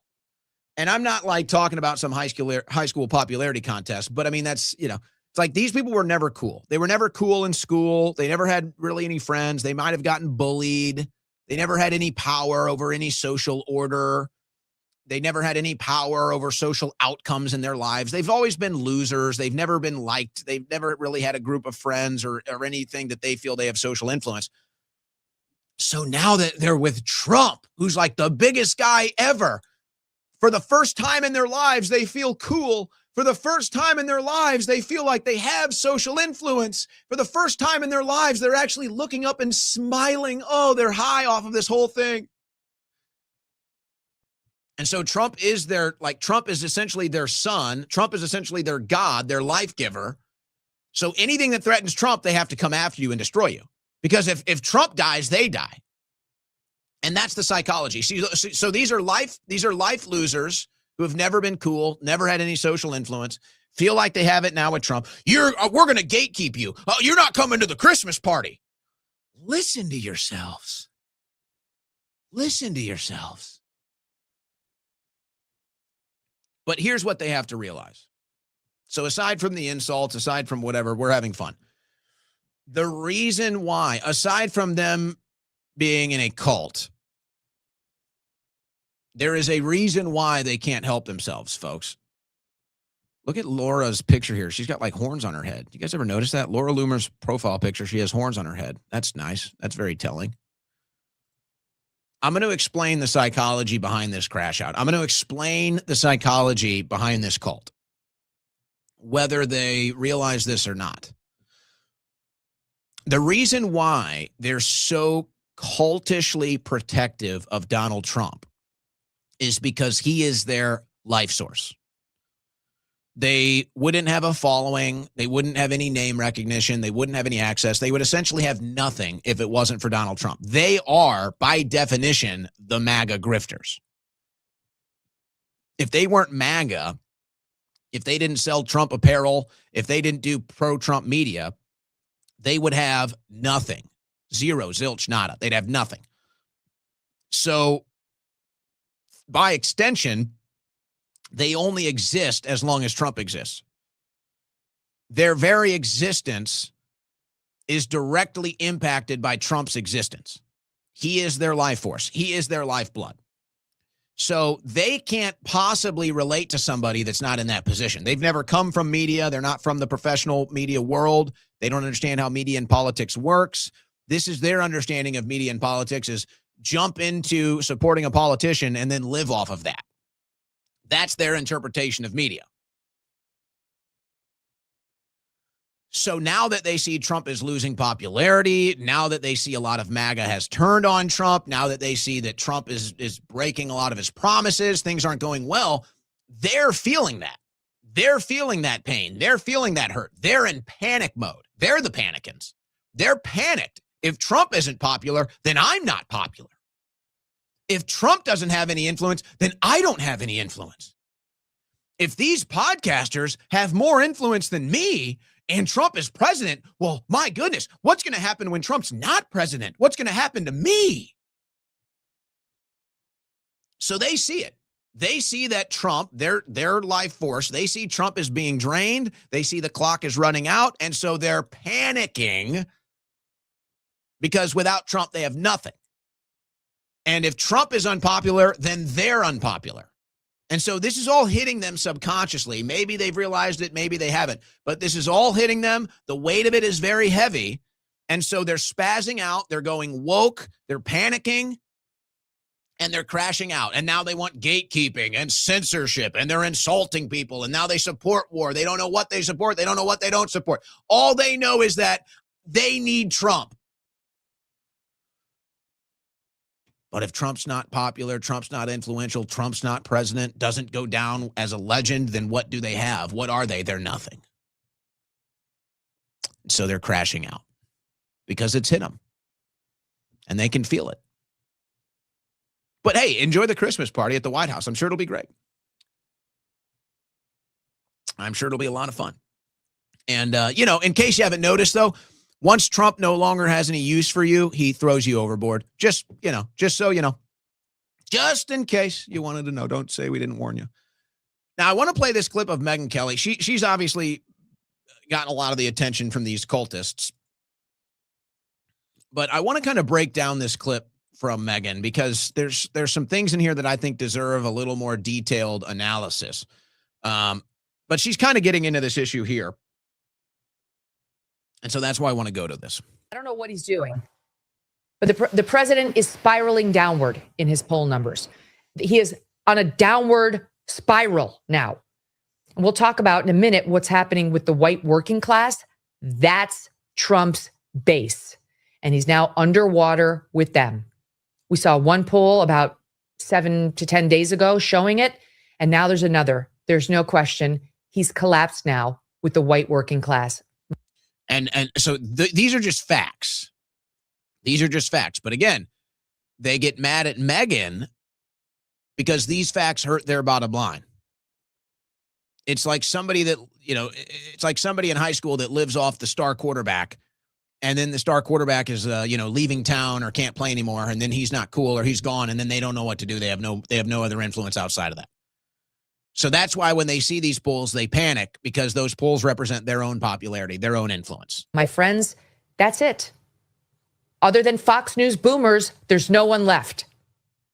There's no one left in the original MAGA coalition. White working class? I really look forward to. And by the way, that Fox News part, first of all, it's so true, but that's why they're using Fox as a weapon against Trump now.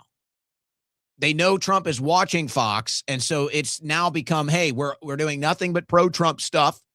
We're doing nothing but, hey, keep the message of victory going for the boomers. We got to keep something here to keep the whatever's left of Trump's base happy, and we got to keep Trump thinking that he's still good. He's still popular.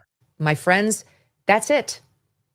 Other than Fox News boomers, there's no one left.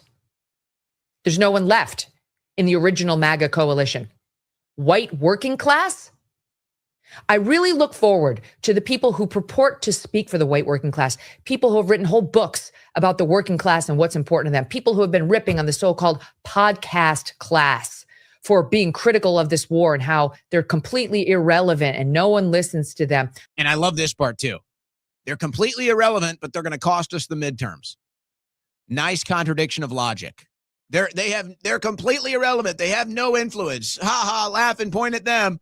Oh my gosh, they're going to cost us the midterms. Oh my gosh, they're going to give the House and the Senate to Democrats. What are they doing? Well, I thought we had no influence. Which one is it, MAGA? Which one is it? Try to make up your mind. Or just wait till Trump tells you what to think. That's all you do anyway. I really look forward to those people updating their reporting to tell us what's actually happening among the Trump base now.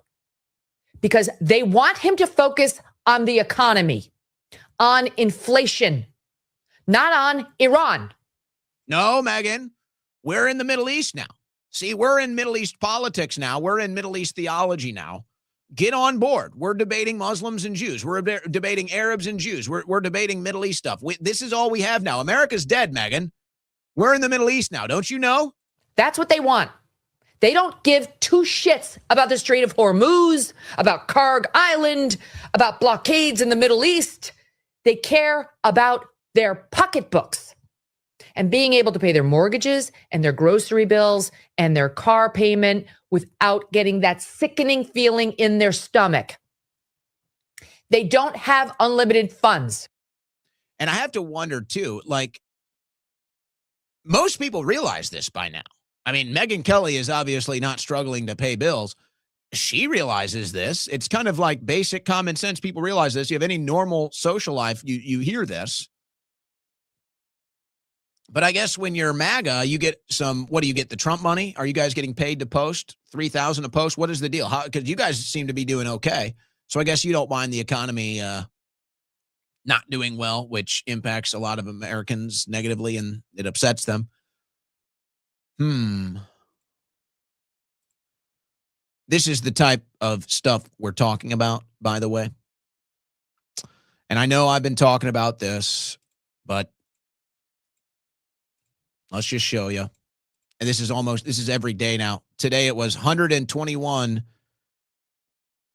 ships, 121 empty tankers, 121 empty tankers, 121 empty tankers, 121 empty tankers.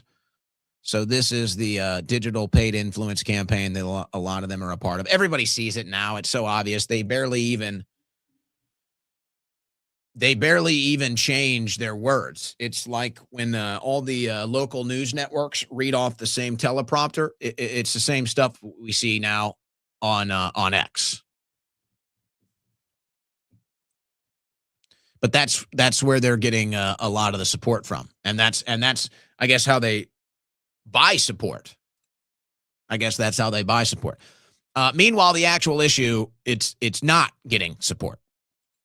As far as the war is concerned and as far as supporting Israel's actions is concerned.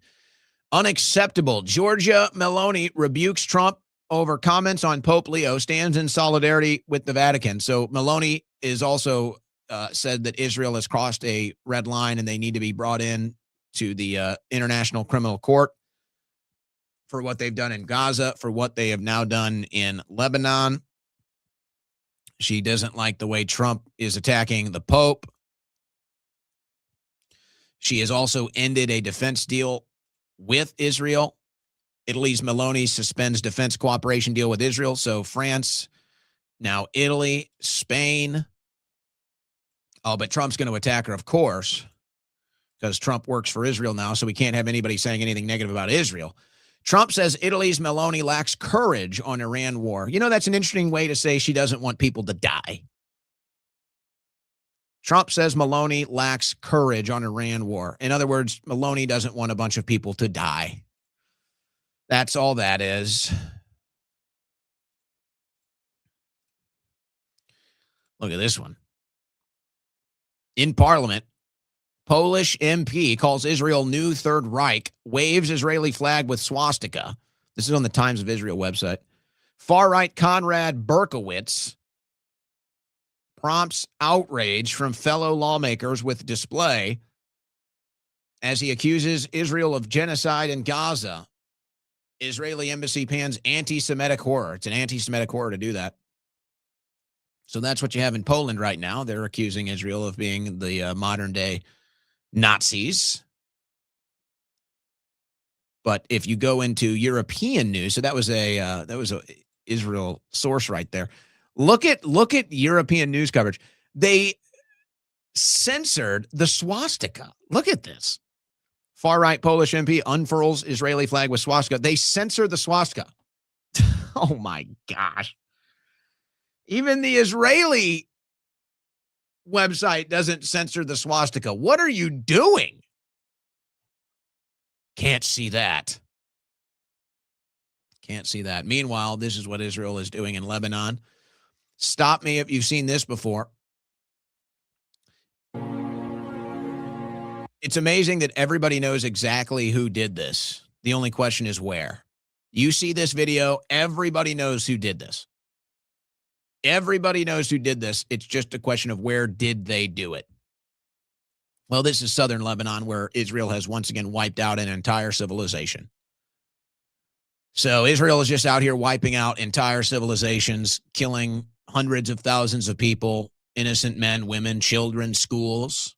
They just wipe out entire civilizations, and they claim that they're the victims. They just annihilate entire civilizations of people, entire cities of people, just completely demolish them off the face of the earth. And it's self-defense. That's it. This is Israel's right to defend itself. So everybody knows who does this. There's only one country on earth that does this. Everybody knows as soon as you see a video like this, who's done it. The only question is, where is it? And it's just going to keep happening. You're going to continue to see videos like this of the before and after of Israel wiping out entire civilizations, Israel demolishing entire cities off the planet. So it's just going to keep happening. But, if you dare say anything about it, that's anti-Semitic. World Jewish leader warns of second Holocaust, citing rise of anti-Semitism. Isn't that ironic? As they're holocausting everybody around them, Israel just holocausts every single neighbor they have, and then they say, another Holocaust is coming. Yeah, you're doing the Holocaust right now. There's another Holocaust coming as they're doing the Holocaust. So it's just, this is what we have to cover now, guys. This is what we have to talk about. This is what we're doing. This is what American politics are all about now. So enjoy, Just enjoy it, guys. But you know what? As the Babylon Bee has exposed itself as being loyal to a foreign country, so they can't be funny anymore because they have to be loyal to a foreign country. Now, the Babylon BB has replaced the Babylon Bee as being funny. Here's a headline from the Babylon BB. Trump economy booming now that grandmas have re-entered the workforce. That's funny stuff. In fact, I want to see more from the Babylon BB. Let's see how else they got here. Seth Dillon calls for regime change in Vatican City. How about a little more Judeo and less Christian? The Babylon BB. This is good stuff. Trump says he was rooting for Leah Thomas over Riley Gaines all along. Oh, my gosh. Trump calls Netanyahu again to update him about how he DoorDashed McDonald's to the White House. First-time voter close to becoming a last-time voter. J.D. Vance to require surgery after biting his tongue for 45 days straight. Christian man checks if Trump has mocked other major religions on social media. Breaking. Trump threatens to primary the Pope. The Babylon BB. 16D chess. Trump will blockade Iran's blockade to unblock the strait just like it was before he and Bibi bombed Iran. We're trying to figure it out. South Carolina voters passionate about the anyone but Lindsey Graham candidate, literally. And an honorable move by Paul Dans. He dropped out, endorsed Mark Lynch running against Lindsey Graham. And by the way, actually on that note, I think that this is the way to defeat the neocons. I think what we just saw in South Carolina is the example on how to defeat the neocons. You have to get people in there that really want to win and for the right reasons. And they can run a good, clean primary, a good, clean campaign, and let them do the groundwork, do what they need to do. And then right before the primary, they have a meeting and they say, okay, one of us has to go forward. One of us has to drop out. Whoever drops out endorses the other one. This is our best playbook for defeating the neocons. So that's what's going to happen. You're going to have in these primaries, serious candidates primary the swamp monsters, serious candidates primary the neocons, run good, clean campaigns, and then everybody has to corral around who has the best chance to win, endorse him, and then everybody put their effort in to defeat the neocon in the primary. That's the playbook. That's the playbook, and we just saw it in South Carolina. And let's see if it doesn't expand beyond South Carolina. But that, to me, is the playbook. And, of course, speaking of South Carolina, we will be there. Let me pull this up.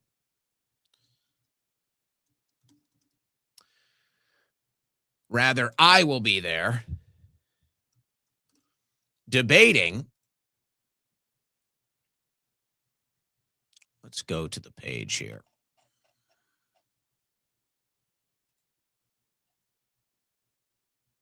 There it is. I will be debating Andrew Wilson on the success of Trump's administration. Join us for a debate between Andrew Wilson and Owen Schroyer on whether the Trump presidency has been successful, moderated by Modern Day Debate. Monday, April 27th. Doors open at 7. Event starts at 8.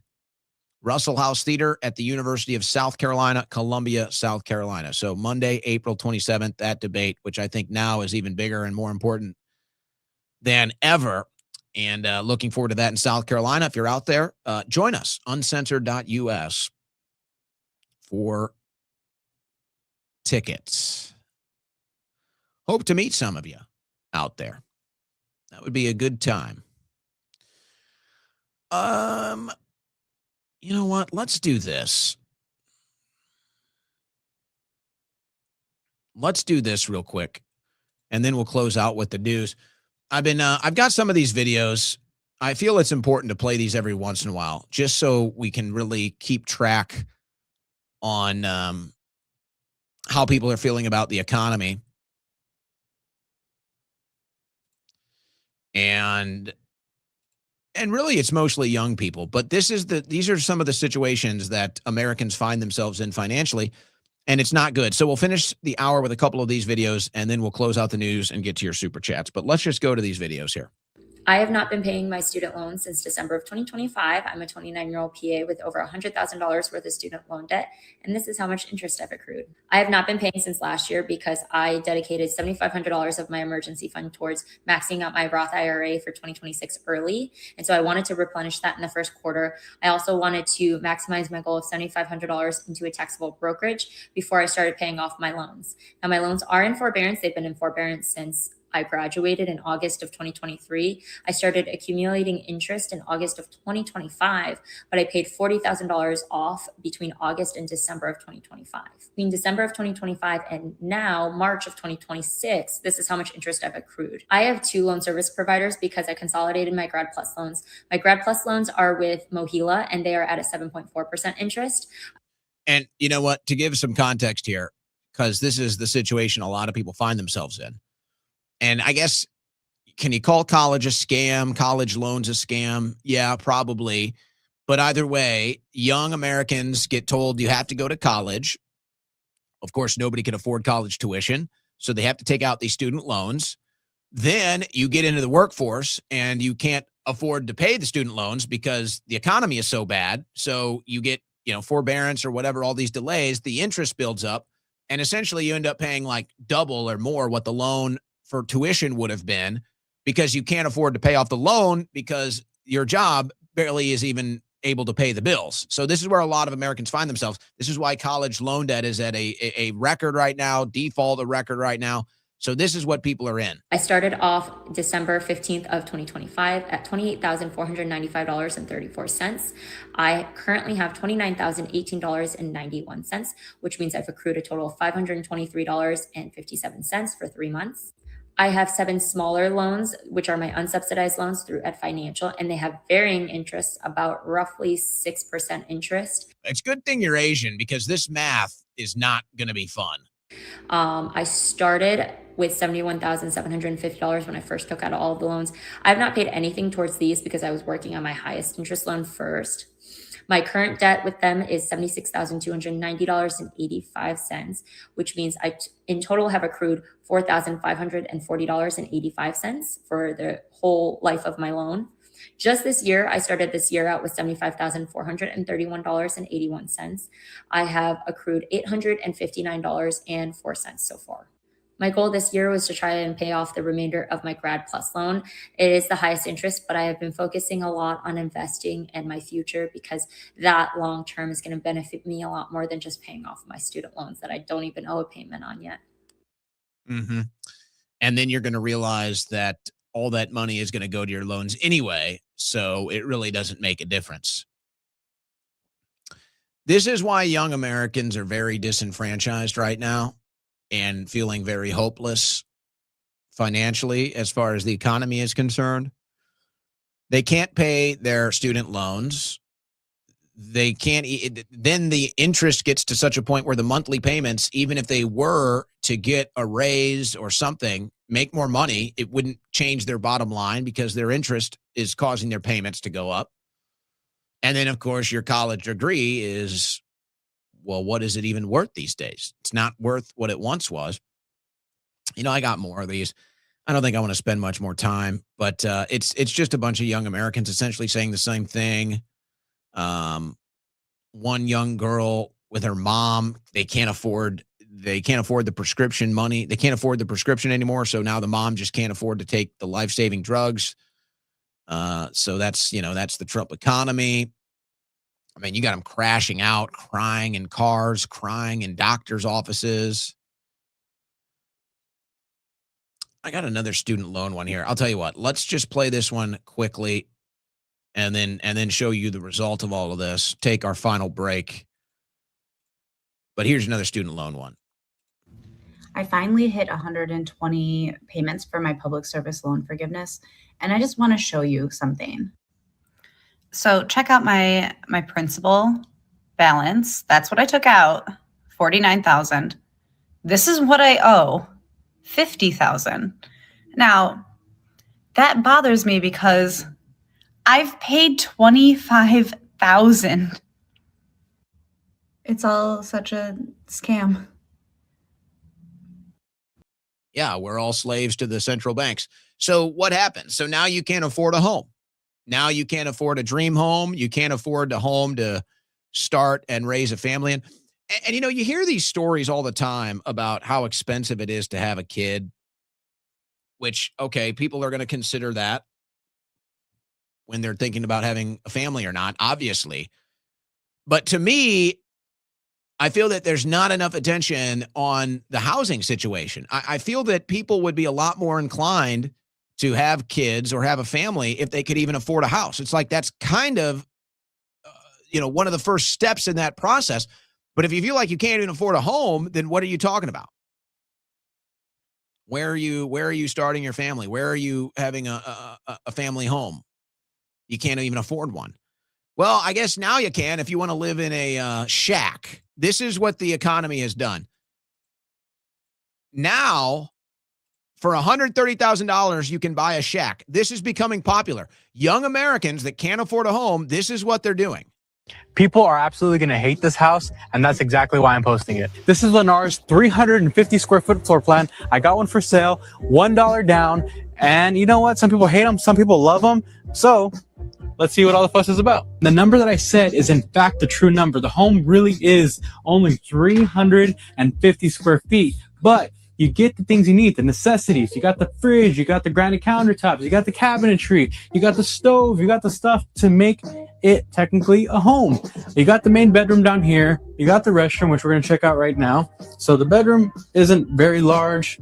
There isn't even technically considered like a closet, but you got some space to hang up some of your clothes, and you got your shower. By no means a big shower, but it is a shower, and it is better than paying rent. You got your washer dryer connections in there as well. They really crammed everything in there. Here's the part where people really lose their shit though. You do need to take a ladder up to the loft, which we're going to check out right now. So let's go check out the loft. We are up in the loft. Look, is this home for everybody? Absolutely not. But neither is paying $1,400 in rent to go live with roommates that you don't even like. A lot of people think that this home is insane, but what I see is no landlord, no rent increases, and you get homeownership. This is definitely an opportunity. Is it small? Yes. Is it different? Absolutely. Is it stupid? It depends on who you ask. I see a home in the 130s. Their payments are going to be the 900s. So it might not be stupid. It might be strategy. So if this is something that you would live in, is this something that you would like? Leave a comment. Something you hate? Leave a comment. But like I said, $1 down, brand new home, 900s-ish on the payment for 130s. I don't think you can beat it. Thanks for watching, guys. Yeah, unfortunately, you probably can't beat it.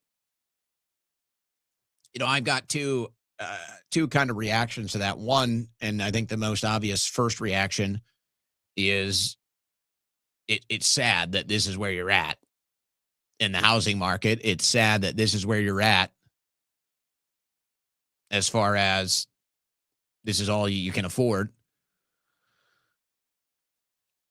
So to me, that's sad. And then you talk about $130,000, like that used to be the price you'd pay for a starter home, and you'd get an actual home, like, you know, about 1,000+ square feet at least, a couple bedrooms, a kitchen, like an actual home, not a shack. It's like that's what 130 used to get you. Now you're getting a shack because you can't afford anything else. So there's no doubt it is very indicative of where the economy is and where the housing market is at.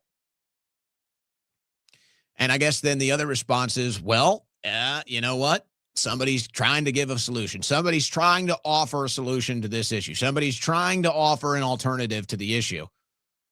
And I don't know, $900 a month if you're like young, professional, and you just want to have a small payment on something that you can own, I guess it works. But it's sad that is the position we're in right now. You're listening to the Owen Report on the Win Network.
It's the fastest 3 hours on the internet. It's the Owen Report with Owen Schroyer.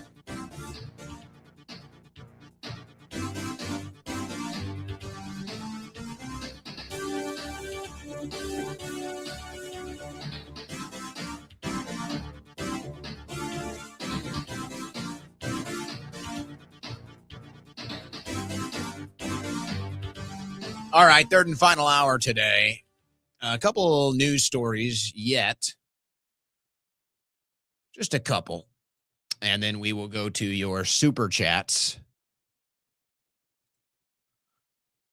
So we all agree, a lot of people talk about the issues we have in the justice system. Specifically, these judges that put criminals back out on the streets who end up committing violent crimes.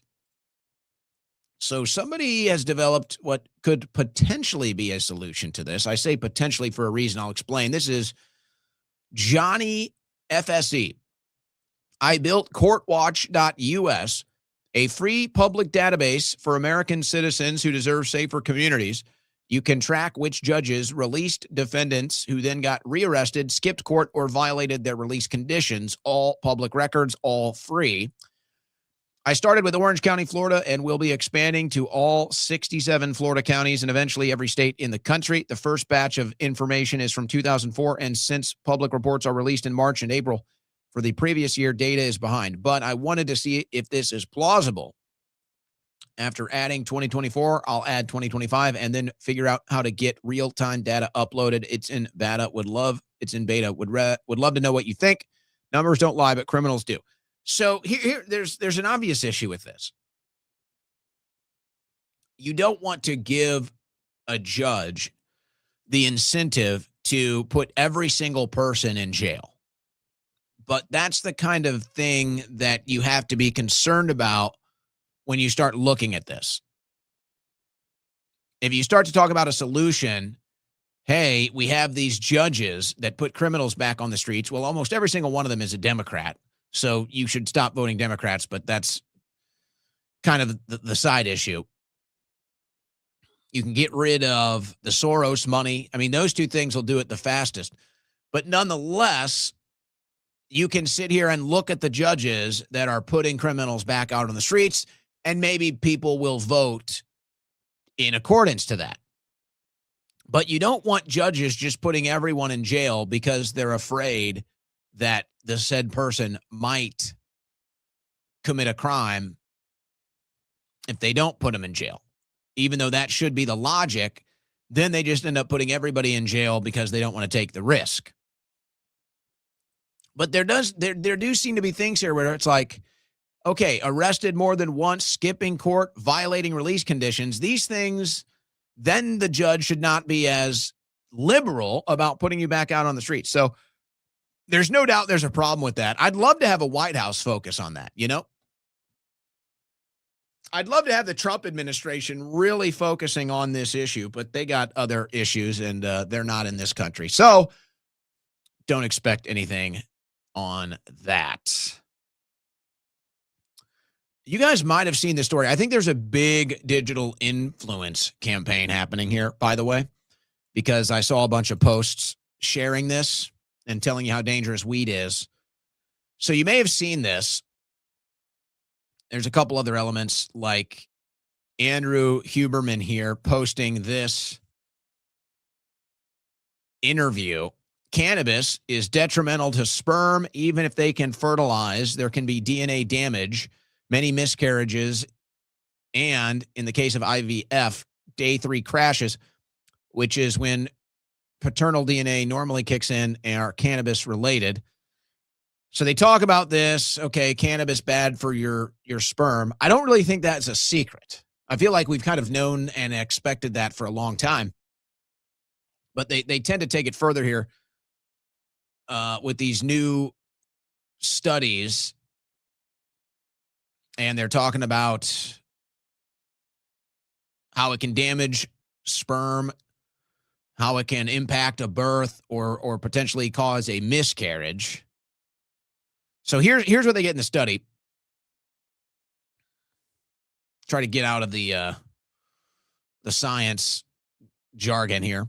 Boston University tracked 1,500 couples trying to have a baby. Men who smoke weed once a week or more doubled their partner's miscarriage risk. That number held up even when the woman herself never touched cannabis. And the miscarriages clustered in the first 8 weeks, right when the father's damaged DNA would be doing the most harm.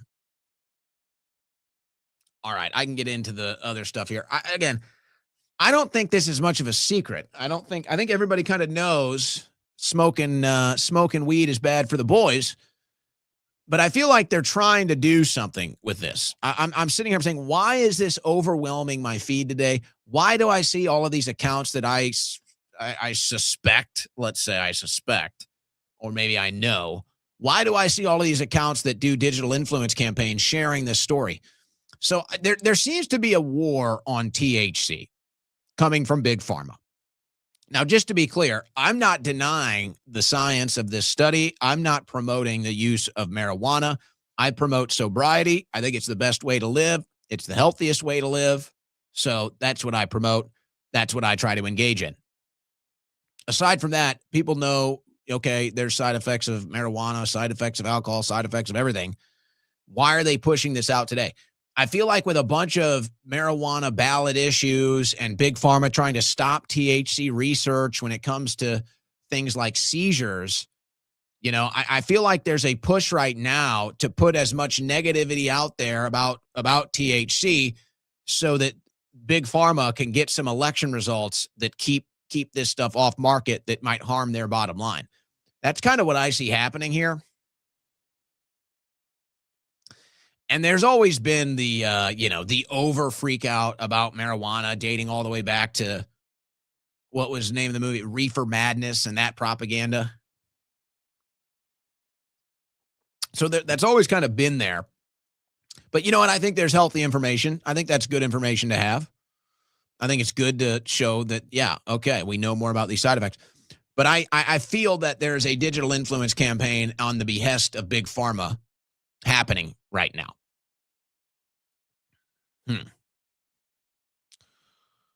So, well, you might see that. You're not going to be enjoying this news if you're going to the World Cup on the East Coast. Train tickets to MetLife Stadium from New York City set to cost more than $100 during World Cup. Normally, they would cost $12. They're upping the price to $100 for the World Cup. Wow. You greedy bastards. You dirtbags. Supply and demand, supply and demand. No, that's a big fat middle finger. That's a big fat F you. They just milk this thing for all it's worth. And then you destroy the tradition. Here's another example. Why FIFA banned tailgating. What? For 2026 World Cup matches at U.S. stadiums. You can't tailgate? They're not. How can you even say you can't tailgate? Are you going to tell me I can't sit in my car and drink a beer or smoke a cigarette? What do you mean I can't tailgate? I can't open the truck bed and start a grill? What are you going to do? You come arrest me? Traditional tailgates will be prohibited at major venues such as Arrowhead Stadium, MetLife Stadium, and Gillette Stadium. Well, I can't say I'm very familiar with MetLife or Gillette, but I will tell you, I highly doubt you're stopping anybody from tailgating outside of Arrowhead. That's not going to work. That's nothing but a big tailgate. All it is a giant parking lot. If you've never been to Arrowhead or to Kauffman in Kansas City, their football and baseball stadium, it's just a giant parking lot with two stadiums. That's all it is. I mean, I wouldn't say it's in the middle of nowhere, but I mean, it's kind of in the middle of nowhere. It's like there's secret routes where you're going through the backwoods to get there. It's like a local thing. It's like you shouldn't even be on this road, but it's a secret route to the stadiums. Good luck. Good luck telling Arrowhead Stadium fans that they're not going to be tailgating. Whose idea is this? So we're going to be charging more for plane tickets. We're going to ban tailgating. What kind of scumbaggery is this? Torturous just because you want to go to a World Cup game. They take all the fun out of it. They just suck all the fun out of it, and they suck all the money out of your wallet in the process. Hey, did any of you guys play Road Rash growing up? I think the greatest of all time had to be Road Rash 64. You know, I'm a big fan of all the nostalgic video games, and I think they need to remake them. Somebody tried to do a remake here of Road Rash. It looks all right. It's not. Sound effects are pretty solid.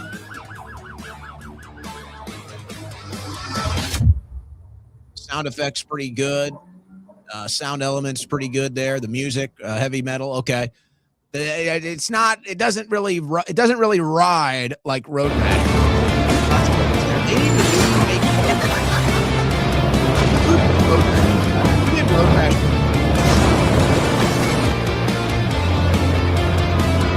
Whoever did Road Rash 64, you need to get on this. The Switch 2 is like in a bad situation. There's like no good games, no new games.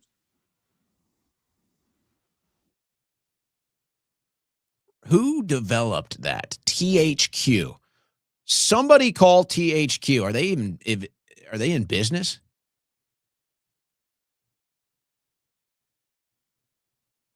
No, they're not. That's too bad. Somebody needs to pick up Road Rash 64 and actually make a viable replacement for that. THQ did good stuff. Road Rash is one. See, they figured it out. Somebody listened to this show. Clearly, they listened to this show, and they said, we got to put out the classic Pokemon games on Switch 2. Clearly, that was my idea. They came to the show. They said, let's make $1 million off of this idea. I give this advice for free. Here I am again. Giving this advice out for free. You guys already have the N64 on the system, but you're going to put it out as a separate game so you can make millions of dollars anyway. Fine with me. All you have to do right now, if you're a developer for Switch 2, and apparently they can't get these games out, if you're a developer for a Switch 2 game, all you got to do is just go back. Just look back. Look back at all the classic N64 games and just remake them.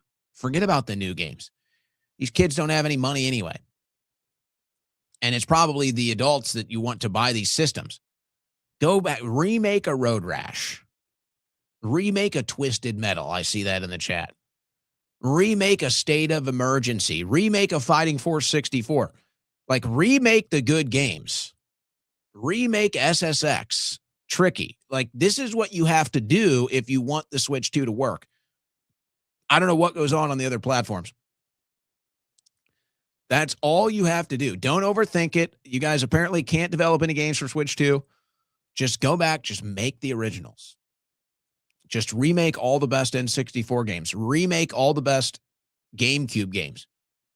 Give me the new Madden game is like the new Madden on Switch. It has to be the worst. They haven't made a good Madden game in 20 years. Give us Madden 2005.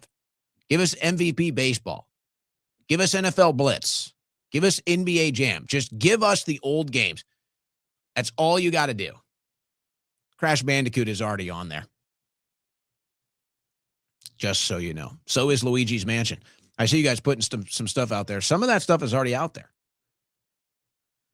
GoldenEye, the control system is brutal. But they remade GoldenEye for the Nintendo Wii. That had to be like 15 years ago. That was a strong remake. That was a strong remake if they could bring that over to Switch, which I don't know why they wouldn't be able to. That's all you got to do. Simpsons Hit and Run, that's a classic. But what do I know? I just give this multi-million-dollar advice out for free. So it should be counted as a charitable donation. I should be able to write this off.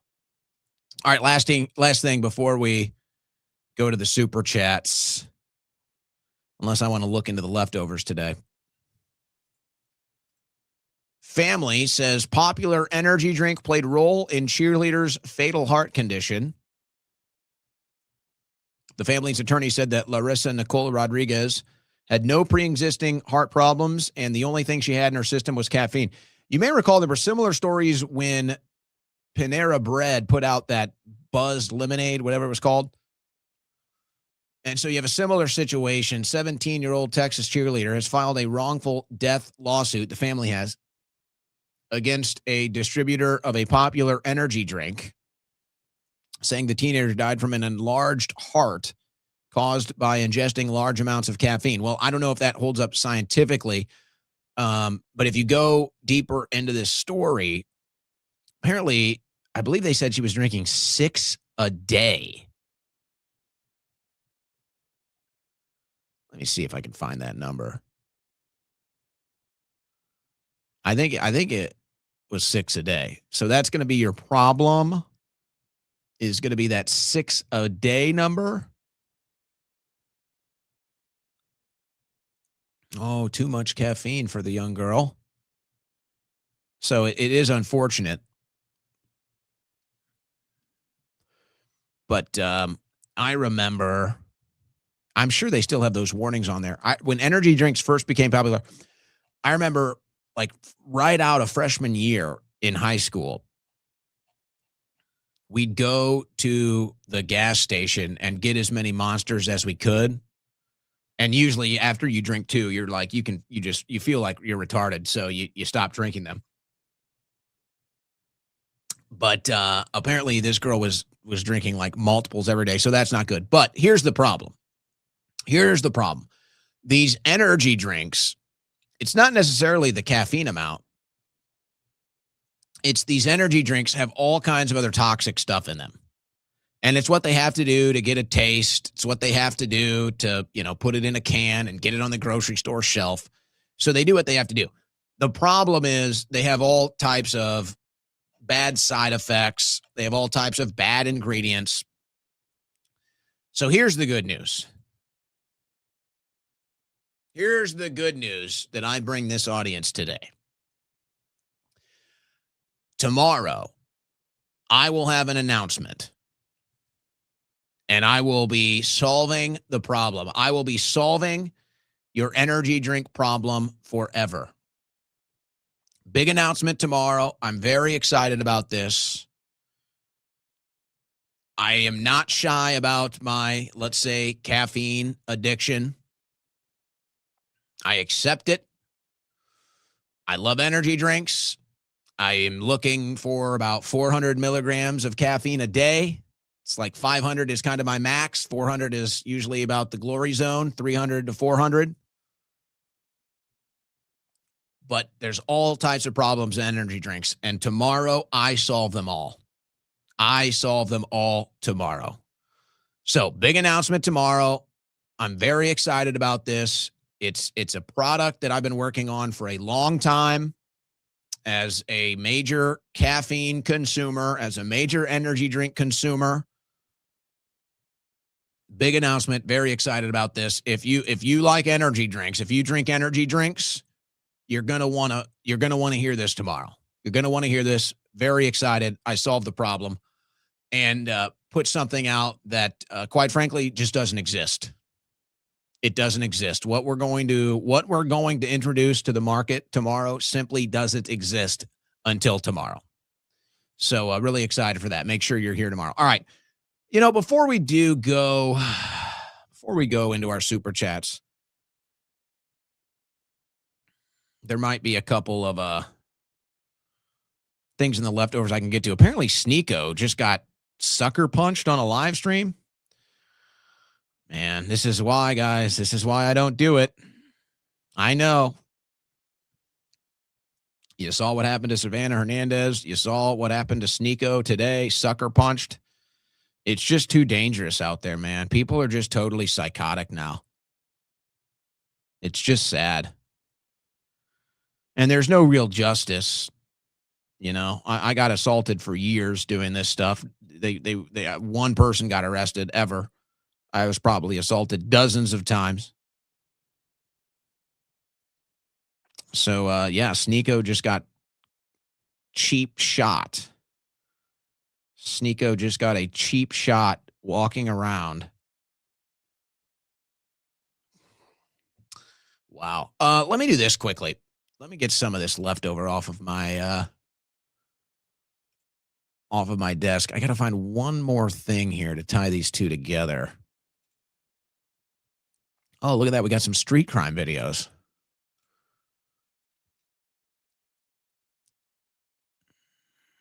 I know there's another video on this. There it is. Boom. Okay. So check this out. All right. You're probably a big fan of music. I'm a big fan of music. Unfortunately, we can't play music on this show. Maybe we'll do something about that in the future. Nonetheless, I think for me, music is a big part of my life. It's been a big part of my life. Music is a time machine. It's a drug. It's all of these things. And what you listen to, it's been proven, what you listen to can affect how you behave. So that's kind of a cool thing, maybe a scary thing. So there's been some studies done about the music you listen to and essentially your IQ or your test scores. A study linked various SAT scores to favorite bands. The lowest SAT scores preferred Lil Wayne and the highest preferred Beethoven. Small image here on the screen. I don't know if I can really zoom in. So highest IQ. I can't believe some of the names I saw on this. Have you ever heard of Sufjan Stevens? That's a name from the past. I listened to a little Sufjan in high school and college. He's got a couple bangers, actually. Beethoven, far and beyond Beethoven, is highest IQ. Sufjan Stevens. Counting Crows, Radiohead. I used to love Radiohead. I went back, actually, this week, I started going back and listening to some Radiohead. Ben Folds, U2, Bob Dylan, Red Hot Chili Peppers, The Beatles. I'm trying to think if there's any. Billy Joel, Weezer, Norah Jones. Are you listening to any of this? So these are the music. This is the music apparently associated with the highest test scores. They're color coordinated by the type of music it is. Well, I did listen to all of this stuff growing up. No wonder why I'm such a genius. Wow. No wonder why I'm so smart. Grew up listening to all of these bands. Man, that's amazing, isn't it? Lowest test scores. T.I., Beyonce, Lil Wayne, Sosa. I don't even know who that is. So it looks like a lot of rap there. As a genre, hip hop and rap are amongst the lowest. Where's Creed on this list? I feel this is very important. Where's Creed on here? That should be, you'd think that'd be closer to the front. I'm not finding it. Cannot find Creed on this map. There's Nickelback. It's got to be kind of similar to that. Can't find them. Don't tell me nobody listens to Creed. That's just an outright lie. Tool should be. I'm surprised Tool is so low. They did do a study. Music types, classical and heavy metal give you the best results for IQ, or have the highest IQ. People that listen to classical and people that listen to heavy metal. But listen to this. So this is where you get to the music controls behavior. Music controls outcomes. And when we used to listen to higher frequency, higher vibrational music, we had a better civilization. Now that we're listening to low frequency, low vibrational music, we see what's happened to our culture. Could this be why? Listen to this breakdown. Y'all want to know the real reason why America is absolutely losing its mind? Look at this graph. In 1995, there was about 40 rock and roll bands on the Billboard Hot 100. And in the same year, there was about 14 million Americans being medicated for their mental health. That's a lot of medication, probably too much already. But do you know what that number is in 2025? Over 45 million Americans are now being medicated for their mental health issues. And do you know how many rock and roll bands are in the Billboard Hot 100? 0. My advice to you is if you're feeling like shit, you had a bad day, a bad week, a bad month, or even a bad year, find some rock and roll music, crank that shit up. I like that. Who do we have on the screen here?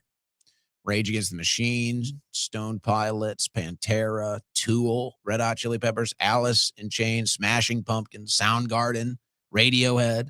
Start punching your pillows, go scream, go dig some holes, find a concert to go to, jump in a mosh pit, drink some beers, scream, run around, and let that energy out. Just do it. We need rock and roll back in the mainstream before we totally lose it as a country. God bless you. Y'all want to... I have to agree. I'm very tempted. Louder Than Life. I'm very tempted for that weekend. I have to tell you, I'm very tempted to go to Louder Than Life. I had somebody like, oh, let's go to 4 days. I'm like, I can't do 4. I could maybe do 2. If I'm going to travel, I could maybe do 2. I used to be a music festival guy. I'm not. I'm old now. I'm 36. I can't do it anymore. I can't do it. But that Louder Than Life music festival has a lineup that's just like unreal. Unreal. But I don't know if I could do 4 days. I could probably do maybe 2. What music do you like to go to if you're feeling bad? What music do you like to go to if you want to be nostalgic? You know what I did today? I was at the gym this morning, and I started listening to Fuel. I had a Fuel kick a couple months ago. I'm doubling down. Fuel has to be the most underappreciated, underrated grunge rock band from the early 2000s. Fuel put out 2 albums that were just absolute gold, 2 albums that were just incredible, and then one other that was good, and then one other that was kind of like their last one that had anything. And then they just fall apart. The story of Tool is, the story of Fuel is actually crazy. How that deal fell apart. And you went from like the best grunge band in the early 2000s to Fuel. They couldn't even get along enough to record a track ever again. I was listening to Fuel today at the gym. That was my nostalgic kick for the day. All right. Let's do it. Let's go to the Super Chats. Let's go to the Super Chats. We'll see it louder than life. 101K starting us off. In America, sex offenders are more safe than nuclear scientists. A tenth has died now, by the way. A tenth. So I guess that's true. Coolio Games. Heavy news day. What is your favorite Pokemon? Yeah, very heavy news day for you to be asking me that. I mean, I got to go Squirtle. You know? That's my response. I'm just going to go with Squirtle. It's the one for me. Jose Montenegro. The arrest will be Tucker. Yeah, the Bloodlusters have a prison kink as well. The Bloodlusters, they want to see as much death and war and destruction as possible, but they also want to see anybody that tries to stop them put in prison. So they have a prison kink to go along with their bloodlust. Shirley Maldo. I'll say it again. Owen Schroyer was right. Well, thank you, Shirley. Thank you. And, you know, that's what we try to do here. We just try to keep the audience informed. We just want you informed. It's really hard to be informed these days with the news. It's really hard to find places where you can go and get information or even trust the person. So I get it. I get it. And, you know, that's why when I first launched this show, or I every once in a while kind of reset, like, hey, this is what we do here. And I see people, I know they're watching. I see people kind of like overanalyzing what I do or thinking that I'm trying to do something that I'm not. You have to understand, guys, this isn't, it's like with the whole video where I said, is it time to vote Democrat? And people are mad. They're like, oh, you're telling people to vote Democrat. Didn't say that. Like, oh, you still believe in the left-right paradigm. Didn't say that. Like, I'm doing news, analysis, current events coverage, and then trying to break it down of how it might impact you, or how do we make sense of the nonsense that we see every day. That's what we do here. And it's like every time I see people jumping in, it's like, hey, man, if you want to put on your fatigues, if you want to put on your military gear and grab your thing, and, you know, there's no other solution, and that's what you got to do, then go do it. It's like, I don't know what you want. Stop talking about the two-party system. Why? It's there. It exists. I talk about how it's worthless. I talk about how it's corrupt. It's still there. So it's like, I don't know. People try to overanalyze. It's like they expect me to come here with like some plan. It's like, man, do you think nothing makes sense? We just thought we had a plan. It just blew up in our face. We kind of need a second to reorient ourselves and figure out what the hell is going on here. So I appreciate the people that understand what we're doing here. But I don't blame. I get it. People are trying to figure it out, and people are, you know, they overthink. They just overthink. There's no secret plan here, guys. There's no agenda. I cover news. I cover news, politics, and current events. I try to make it consumable. I try to make it make sense. I push back on the propaganda. It's what we do here. So don't think there's some other agenda or anything else going on. It's literally just me. That's it.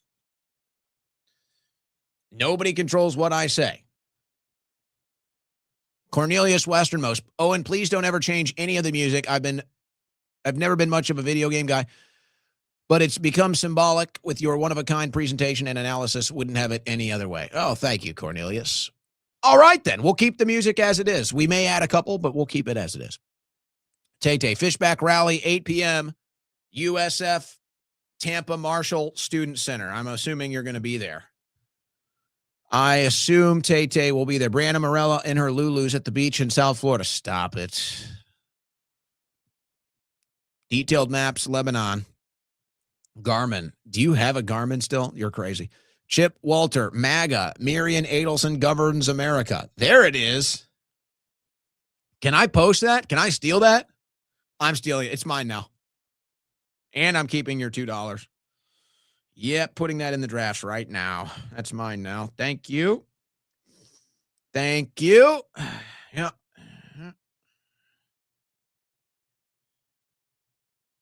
Very well done. Thank you for that. That's mine now. I'll be posting that when we get off the show. Thank you, Chip. Great donation. PFF, $8 a gallon for diesel in LA, Orange County. Ooh. Ooh. Brutal, man. They are just killing us on gas. Who knows what's going to happen? $3.76 for octane regular in Florida. $3.76. Not cheap. Wifey, read Tender is the Flesh by Augustina Baztarica. Tender is the Flesh. Augustina Baztarica. Anybody read that besides Wifey? Didn't know you could read. Dust Vault, the best meme is a tug of war, MAGA versus Deep State, and they take off the mask, the Deep State, and it's Trump. Yeah, there is that meme out there. Or it's like Marjorie Taylor Greene or Thomas Massey, and then on the other side it's Trump. They're like, what the hell? No one expects Democrats to not be corrupt. And then they get caught in like their worst, most corrupt moment, and it's like they barely even blink. I don't always agree with you, but that's just part of being an independent thinker. By the way, those of us born after 1955 don't consider ourselves boomers. We are the Mrs. Jones generation. Love the show, love the rants. Thank you, Mila. The Mrs. Jones generation. I don't know if I've heard that. I wonder what my dad would feel about that. Never heard him say that. Owen Jones Schroyer. Owen Kaczynski Schroyer. Hey, you know, he did have a high IQ. He did have a 180 IQ. That's probably about all we have in common. But I don't know. The Cult of Khan, the path of J hatred really got me. It's called the narrow way. Oy vey. Well, you are now on our digital spy grid, and we are monitoring your social media activity, and we will be scoring you. In high school, Dilly was on the swirly team. Oh, he was team champ.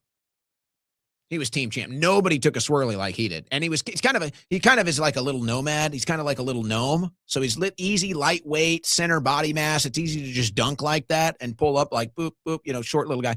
Kind of like a human chode, like a human gnome. So those are the ones that you really like to swirly. And you can hit them for multiple ones too. Just like, boom. Oh. But now he'll be standing in the White House bathroom waiting to give somebody else a swirly now. 1994 sports fanatic. Makes me sick as a Pats fan. Do you know Robert Kraft has his own anti-Semite data center at Gillette Stadium? New name, the Jew England Patriots. I bet you could even work on that a little more. I think there's more you can work into that name. Yeah, we covered that. They did a whole report in Gillette Stadium monitoring the internet, monitoring social media during football games for anti-Semitic speech happening at Gillette Stadium, and they have a little data center, and an Israeli flag is flying in their data center. So yes, that actually happens. Invite Laura Loomer on the show. You know what? I don't think so. I'm not really interested in that. That's just yikes. Cat turd last 2 years until relegated back to litter box. The litter mates. You're not a litter mate? Tell you got to follow the Is This You account, the This You account. They catch all of these people, total hypocrites. And that's because the only thing they know is whatever Trump supports. So if Trump says air is good, air is good. If Trump says air is bad the next day, air is bad the next day. That's what MAGA is. They can't think for themselves. Owen, 20s Megan, Wood, still messaging AJ for unity. Oh, Megyn Kelly. I don't know what she looked like in her 20s. She's got to be like 50 now. I mean, she's still hot. It's good for her. Blockbuster 35. Trump is the best president ever. Man. That's about as true as going to rent a movie at Blockbuster tonight, buddy. Joshua Hobensack. Please say you, Jones, and Kyle Seraphin are uniting to combat the retardation of America. Well, some of that's happening. Ken SM. Thank you, Owen. Great show. Thank you, Ken. Any advice for someone starting content on YouTube? Yeah, okay. Well, it depends what you want to do. If you just want to grow a YouTube channel for, financial reasons, if you just want to grow a YouTube channel for business reasons, then I would say, find stuff that's trending, find stuff that's always successful. Like I told DMT this, he probably won't do it. Just total ignoring the commands. Subordination. I said, you have to start one of these channels. We need to just have a channel that's like the 24/7, like Christmas music, or like these themed channels, or like 4K fireplace, all this stuff.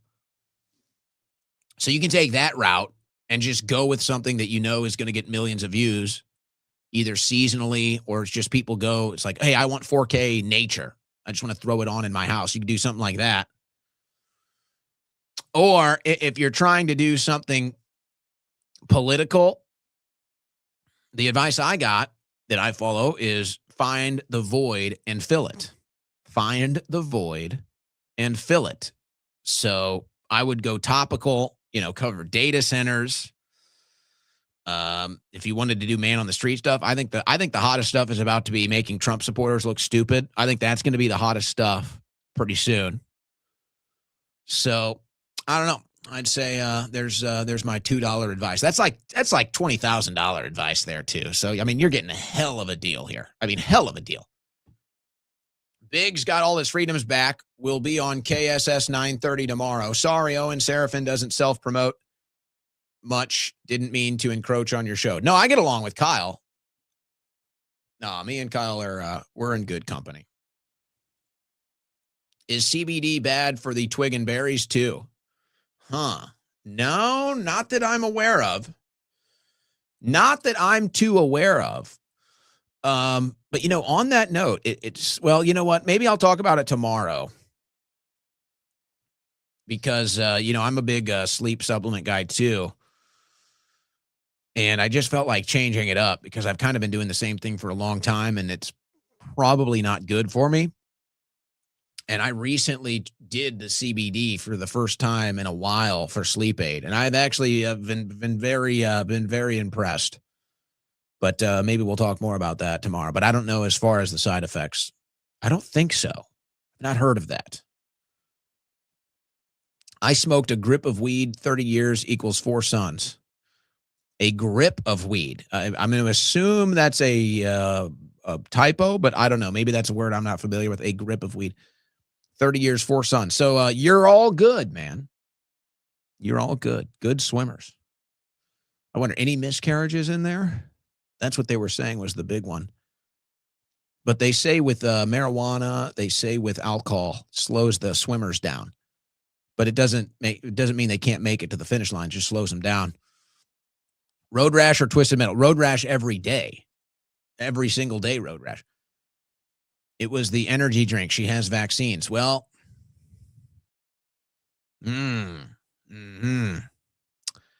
Hey, Owen, check out the soundtrack for the 1998 N64 game Battle Tanks if you want some cool video game songs. The 1998 game, not the 99 game. Oh, I'm very familiar with both those Battle Tanks games. I believe the 99 game was called Battle Tanks 2. Don't think it was as good if I recall. I'm pretty sure me and my friends played a lot of Battle Tanks. Not as much Battle Tanks 2. I don't remember the soundtrack, but I will check it out. I did like Battle Tanks. That was a fun game to play with friends. Real chaotic. Wolf Krieger, I just picked up remakes of Oregon Trail and Carmen Sandiego. There's some throwbacks for Xbox over the weekend. I want Excitebike, Street Fighter, and Metal Gear series. I wasn't into those other ones. I definitely played Carmen Sandiego a lot. I enjoyed the Carmen Sandiego series. Oregon Trail, everybody played it at least once. It was good fun. But of all of them, I probably played Carmen Sandiego of all the games you mentioned the most. They have it on Xbox. Doodling Artman. User submissions for your show's music could be fun. No, I'm DJ Tyrant. I don't take requests. DJ Tyrant doesn't take requests. Is Grateful Dead on that music list? I didn't see them. Probably. Cowpoke Ranch. Def Leppard can make any day a good day. All right, you're a Def Leppard guy. Limp Bizkit's break stuff is my alarm. She's lying. She's just trying to butter me up. No. Who believes her? No, wifey is just trying to. No. She just knows the way to my heart is Limp Bizkit. That's all. She knows that. She's not waking up to Limp Bizkit. Nobody believes you. Blackbeard, voices creaky door compression. Are you telling me that? China Sailor, is nothing going to stop us from being slow walked into World War III? First, it's Trump's strike on Iran in the summer. Then it's Venezuela. Now it's full-on war with Iran. What's next? Israel false flag. WTF. I'd say that's a pretty high likelihood of a false flag. I'd like to think cooler heads will prevail, but it seems like the cooler heads are not on our side, and that's the problem. And if there are or were any cooler heads on our side, they've all been put on the sidelines, and they're not having much influence here. I mean, I'm told Tulsi Gabbard is pretty much just not involved at all in any of this. I'll leave it at that. But that's, I'm being told she's pretty much just been totally sidelined. So I'd like to think that the rest of the world doesn't want World War III. I'd like to think our leaders don't, but I'm not so convinced, to be quite frank. I'm not so convinced our leaders don't want World War III. I think they might, to distract from all of their crimes that they feel maybe they're about to actually face justice for finally. So I really don't know. I don't know. It's all a big joke, and it's all a big detour from everything Trump promised, which he admits now, but whatever. He's abandoned us. He sold us out. So there you go. Luke from OKC and today saw a lone man dressed in all black, strapped to the gills with a sign saying defund Israel. Crazy to see, but it's definitely a sign. Well, it's you're going to see more of that. I think you can just say you're going to see more of that. Blackbeard, why are you gay? If you want to spend $2 spamming the super chats, I'm all for it. I'm all for it, man. Do you really think that, though? Do you really believe that? Are you speaking out of your nose so nasally? Come on, it's got to be something better than that. That's all you have? Blackbeard, gay, nasally, like nothing? You can do better than that for $2. Come on. Hassan Parker. Love you, bro. F the Zio, sending love, Sweden. Oh, listener in Sweden today. Thank you. Man, what's it like in Sweden right now? Is it cold? I hope not. I feel like it's probably cold. Trump traded Candace and Riley Gaines for Brigitte and Leah Thomas. Yeah, well, everybody knows Brigitte Macron is better looking than Candace Owens. Come on. Everybody knows that. Dropped a penny. Garage door at half-mast for the missing scientists. I can't. My garage door is broken, guys. It's actually why we put the studio in the garage. Because I can't open it. So, If I could, I would. But not going to happen. Not one word about the Pope from you, effing papist. That's a good one. Now that's good. Now that's funny. I like that one, Goldfolds. I enjoyed that. Now you're getting your money's worth. No, I actually said, I like the Pope. I have been a supporter of the Pope since they announced him. It's kind of unpopular. It's kind of not even a thing on the right, really, to like this Pope. I like this Pope. I don't mind the left-right stuff. Like I said, where I'm at is, if you're going to come at me and say, oh, this person's a libtard, or if you're going to come at me and try to character assassinate somebody because they're a liberal, that doesn't work anymore. That doesn't work anymore. The Republicans have sacrificed the moral high ground. The Republicans no longer have the moral high ground. The right wing, however you want to put it. Let's just say it like this. The American right no longer has the high ground. They don't have the political high ground. They don't have the moral high ground. They don't have the honesty high ground. They have nothing. So if you're going to sit here and call someone a libtard, then, the right is just as bad in my eyes right now. It's like, where did the left go wrong when they started endorsing trans kids? It was like, that was the step too far. Okay, the liberals, trans kids, that was the step too far. Now, with the Republicans, it's supporting this war. With the Republicans, it's blowing up a girls' school. With the Republicans, it's supporting Israel's war in the Middle East, supporting the death and destruction of the Middle East, supporting another war in the Middle East. That's the Republican step too far. So to me, I don't really care anymore. Like, you support his music, he's a liberal. I don't care anymore. So what? So a Republican is better? A conservative is better? They're no different anymore. We sacrificed the moral high ground. Trump, we had the moral high ground. We had the political high ground. We had the common sense high ground. We had the honesty high ground. And Trump just sacrificed all of them. We no longer have any of the high grounds. So I don't want to hear this stuff from the right about the Pope. I like the Pope. I don't care if you call him a libtard. I don't care if he says stuff that's leftist. It doesn't matter anymore. The right is just as bad. And I like the Pope.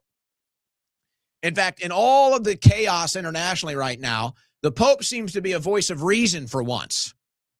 And I actually like that. I haven't even thought about my Catholic faith for years, and now the Pope has me considering looking for a Catholic church here in Austin. How's that for a papist? Mego Von Villain, my story for supporting Trump would blow your mind. And who was involved explains everything that's been happening. MAGA didn't come to save me. The difference between us and them is we would have integrity. I was kind of saying that earlier about, it's like you used to feel if you would go out on a limb with some of this stuff, you'd at least have a strong support base. Not anymore. I don't think. If I went out and got attacked like Savannah Hernandez did, do you think these people would support me? Do you think MAGA would come to my defense? Do you think MAGA would be sharing my story? No. No, they wouldn't at all. So their loyalty only exists as long as they still view you as a member of the cult in good standing. RuneScape. You should play RuneScape. It's a classic game. Don't know anything about it. Gray 99. This war is short-term pain for long-term gain. Yeah. Totally. Let's hope you're right. I swear on the tortoise, it's been my alarm for years. She's coming back, man. She's circling back like Jen Psaki on this deal. And then she throws in the tortoise. See what she's doing right here? She knows what she's doing. I know a lesser man, a weaker man would fall for these psychological tricks, but you ought to know better. Alexis Jun. Was Trump bought out or blackmailed? I'd say yes. I'd just say yes. Your voice is nails on a chalkboard. Fix this. Shrill. Here we go. Oh, he's got a whole nother round. Blackbeard, fix it. Too nasal. Compression. You say nothing about Pope. You are a papist. Do we both like gold, though? We both like gold, so we got that going for us. That's not bad. And it's nice to have you here. Joel Skousen on just once more, even if you disagree. Hannibal. What is with the Joel Skousen push? Is he still doing stuff? I haven't seen or heard that name in a long time. Vic Mystic, good to see you're successful. Always loved the War Room. Thanks to you. Thank you. Thank you. And thank you guys for supporting us. Yeah. And in fact, don't forget, give us a follow on YouTube. I believe we just surpassed 60,000 guys. It means the world to me. It really does. And I kind of considered it, it's not maybe fair to say, but I kind of considered it starting at zero. You know, when I left my previous employer to do this, launch my own company, launch my own show, I kind of considered it starting at zero, even though I obviously had a following and everything else, but I kind of considered it starting at zero. So the fact that we've had success, the fact that people are tuning in every day, talking about the show, sharing the clips, you guys are here in the super chats. It really means a lot. The trajectory is good. So just keep helping us build, guys. And that's really how we improve the show. The bigger the show gets, the more it will improve. You know, no jokes aside. Look, I know we have audio issues sometimes. I know that. And I'd like to make sure we have audio issues 0 times. But I run the whole thing right now. And so the show continues to grow, get a bigger budget. I can hire a guy to run the sound and we can take care of that. So, but I consider this starting at ground zero. So stick around. Only going to get better. Mego Von Villain. I feel like we're in a real life tiny hat version of the Player Haters convention. Great Dave Chappelle episode. You're in a tiny hat version of something. Papist scum.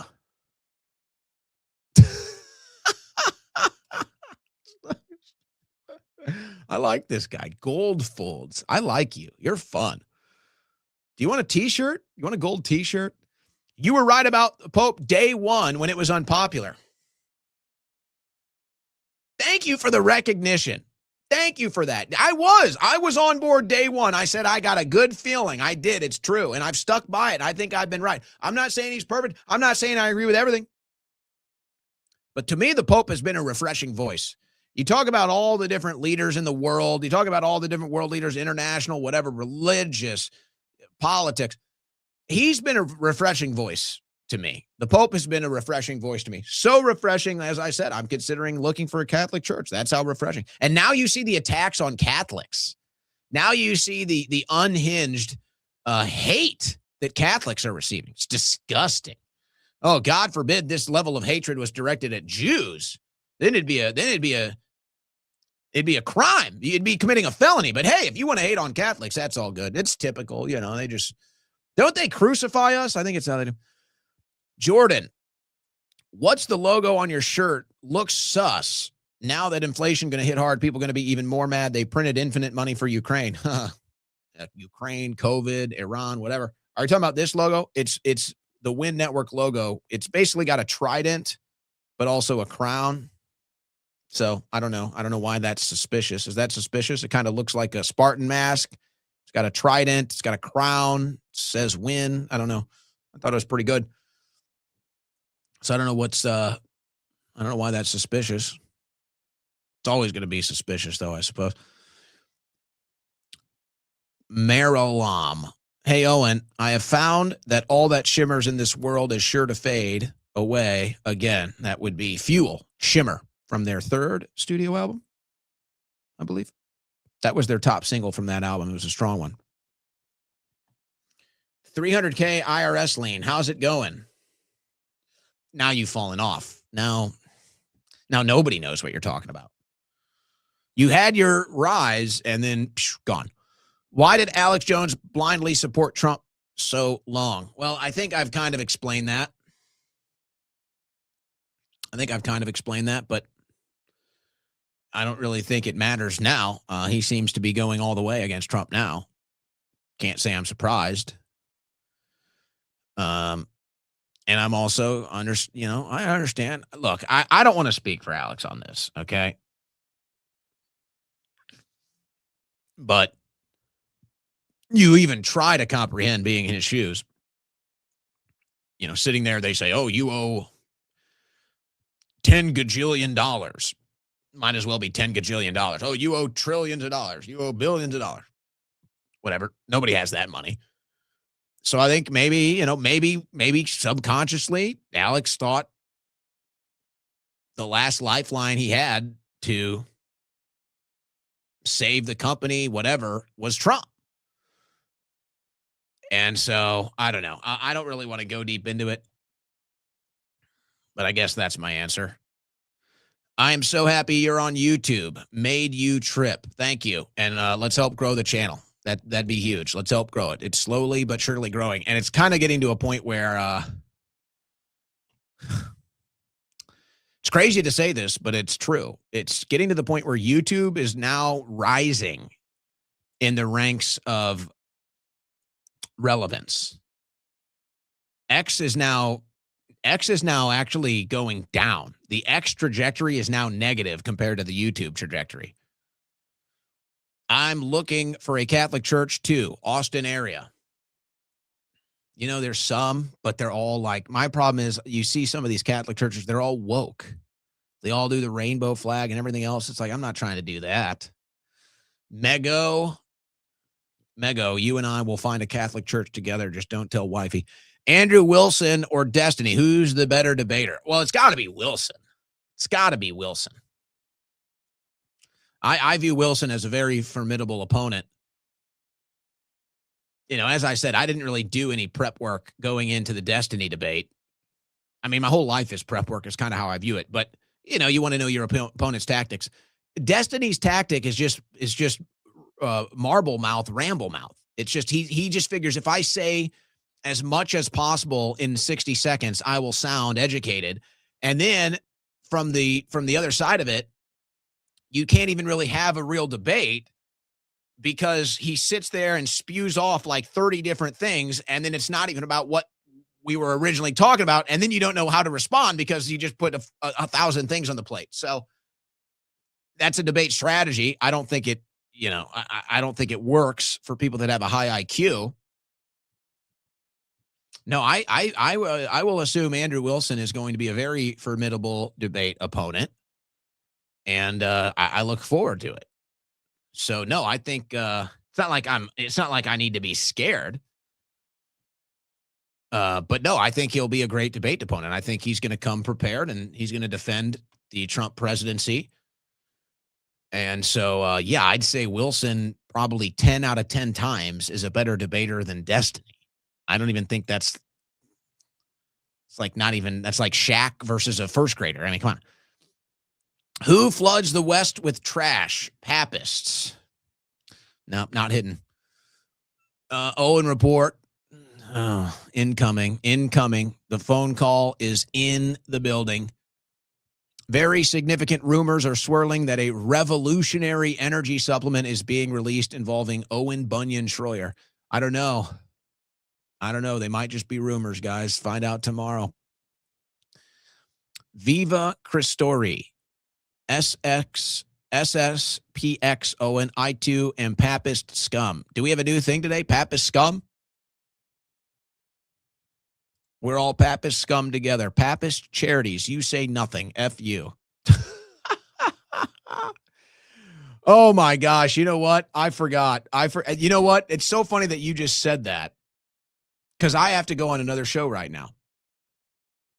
I forgot. I'm going on with Luke Rudowski and Andrew Meyer, and I have no problem bashing the history of the Catholic Church. So let's just calm down there, Papist scum.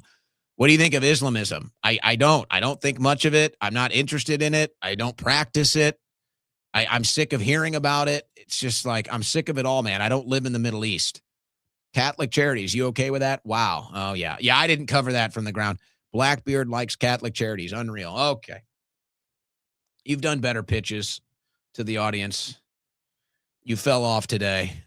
And I forgot I got to sign off. I'm supposed to be on the show. Luke Rudowski, Andrew Meyer. I'm going to go join them right now. That does it for today. We take a 21-hour break. Same time, same channel tomorrow. Thank you, Elf Cineric.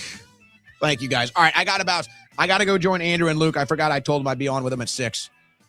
Whoops. God bless. Godspeed. We'll see you tomorrow. Or right now, if you want to go join their show.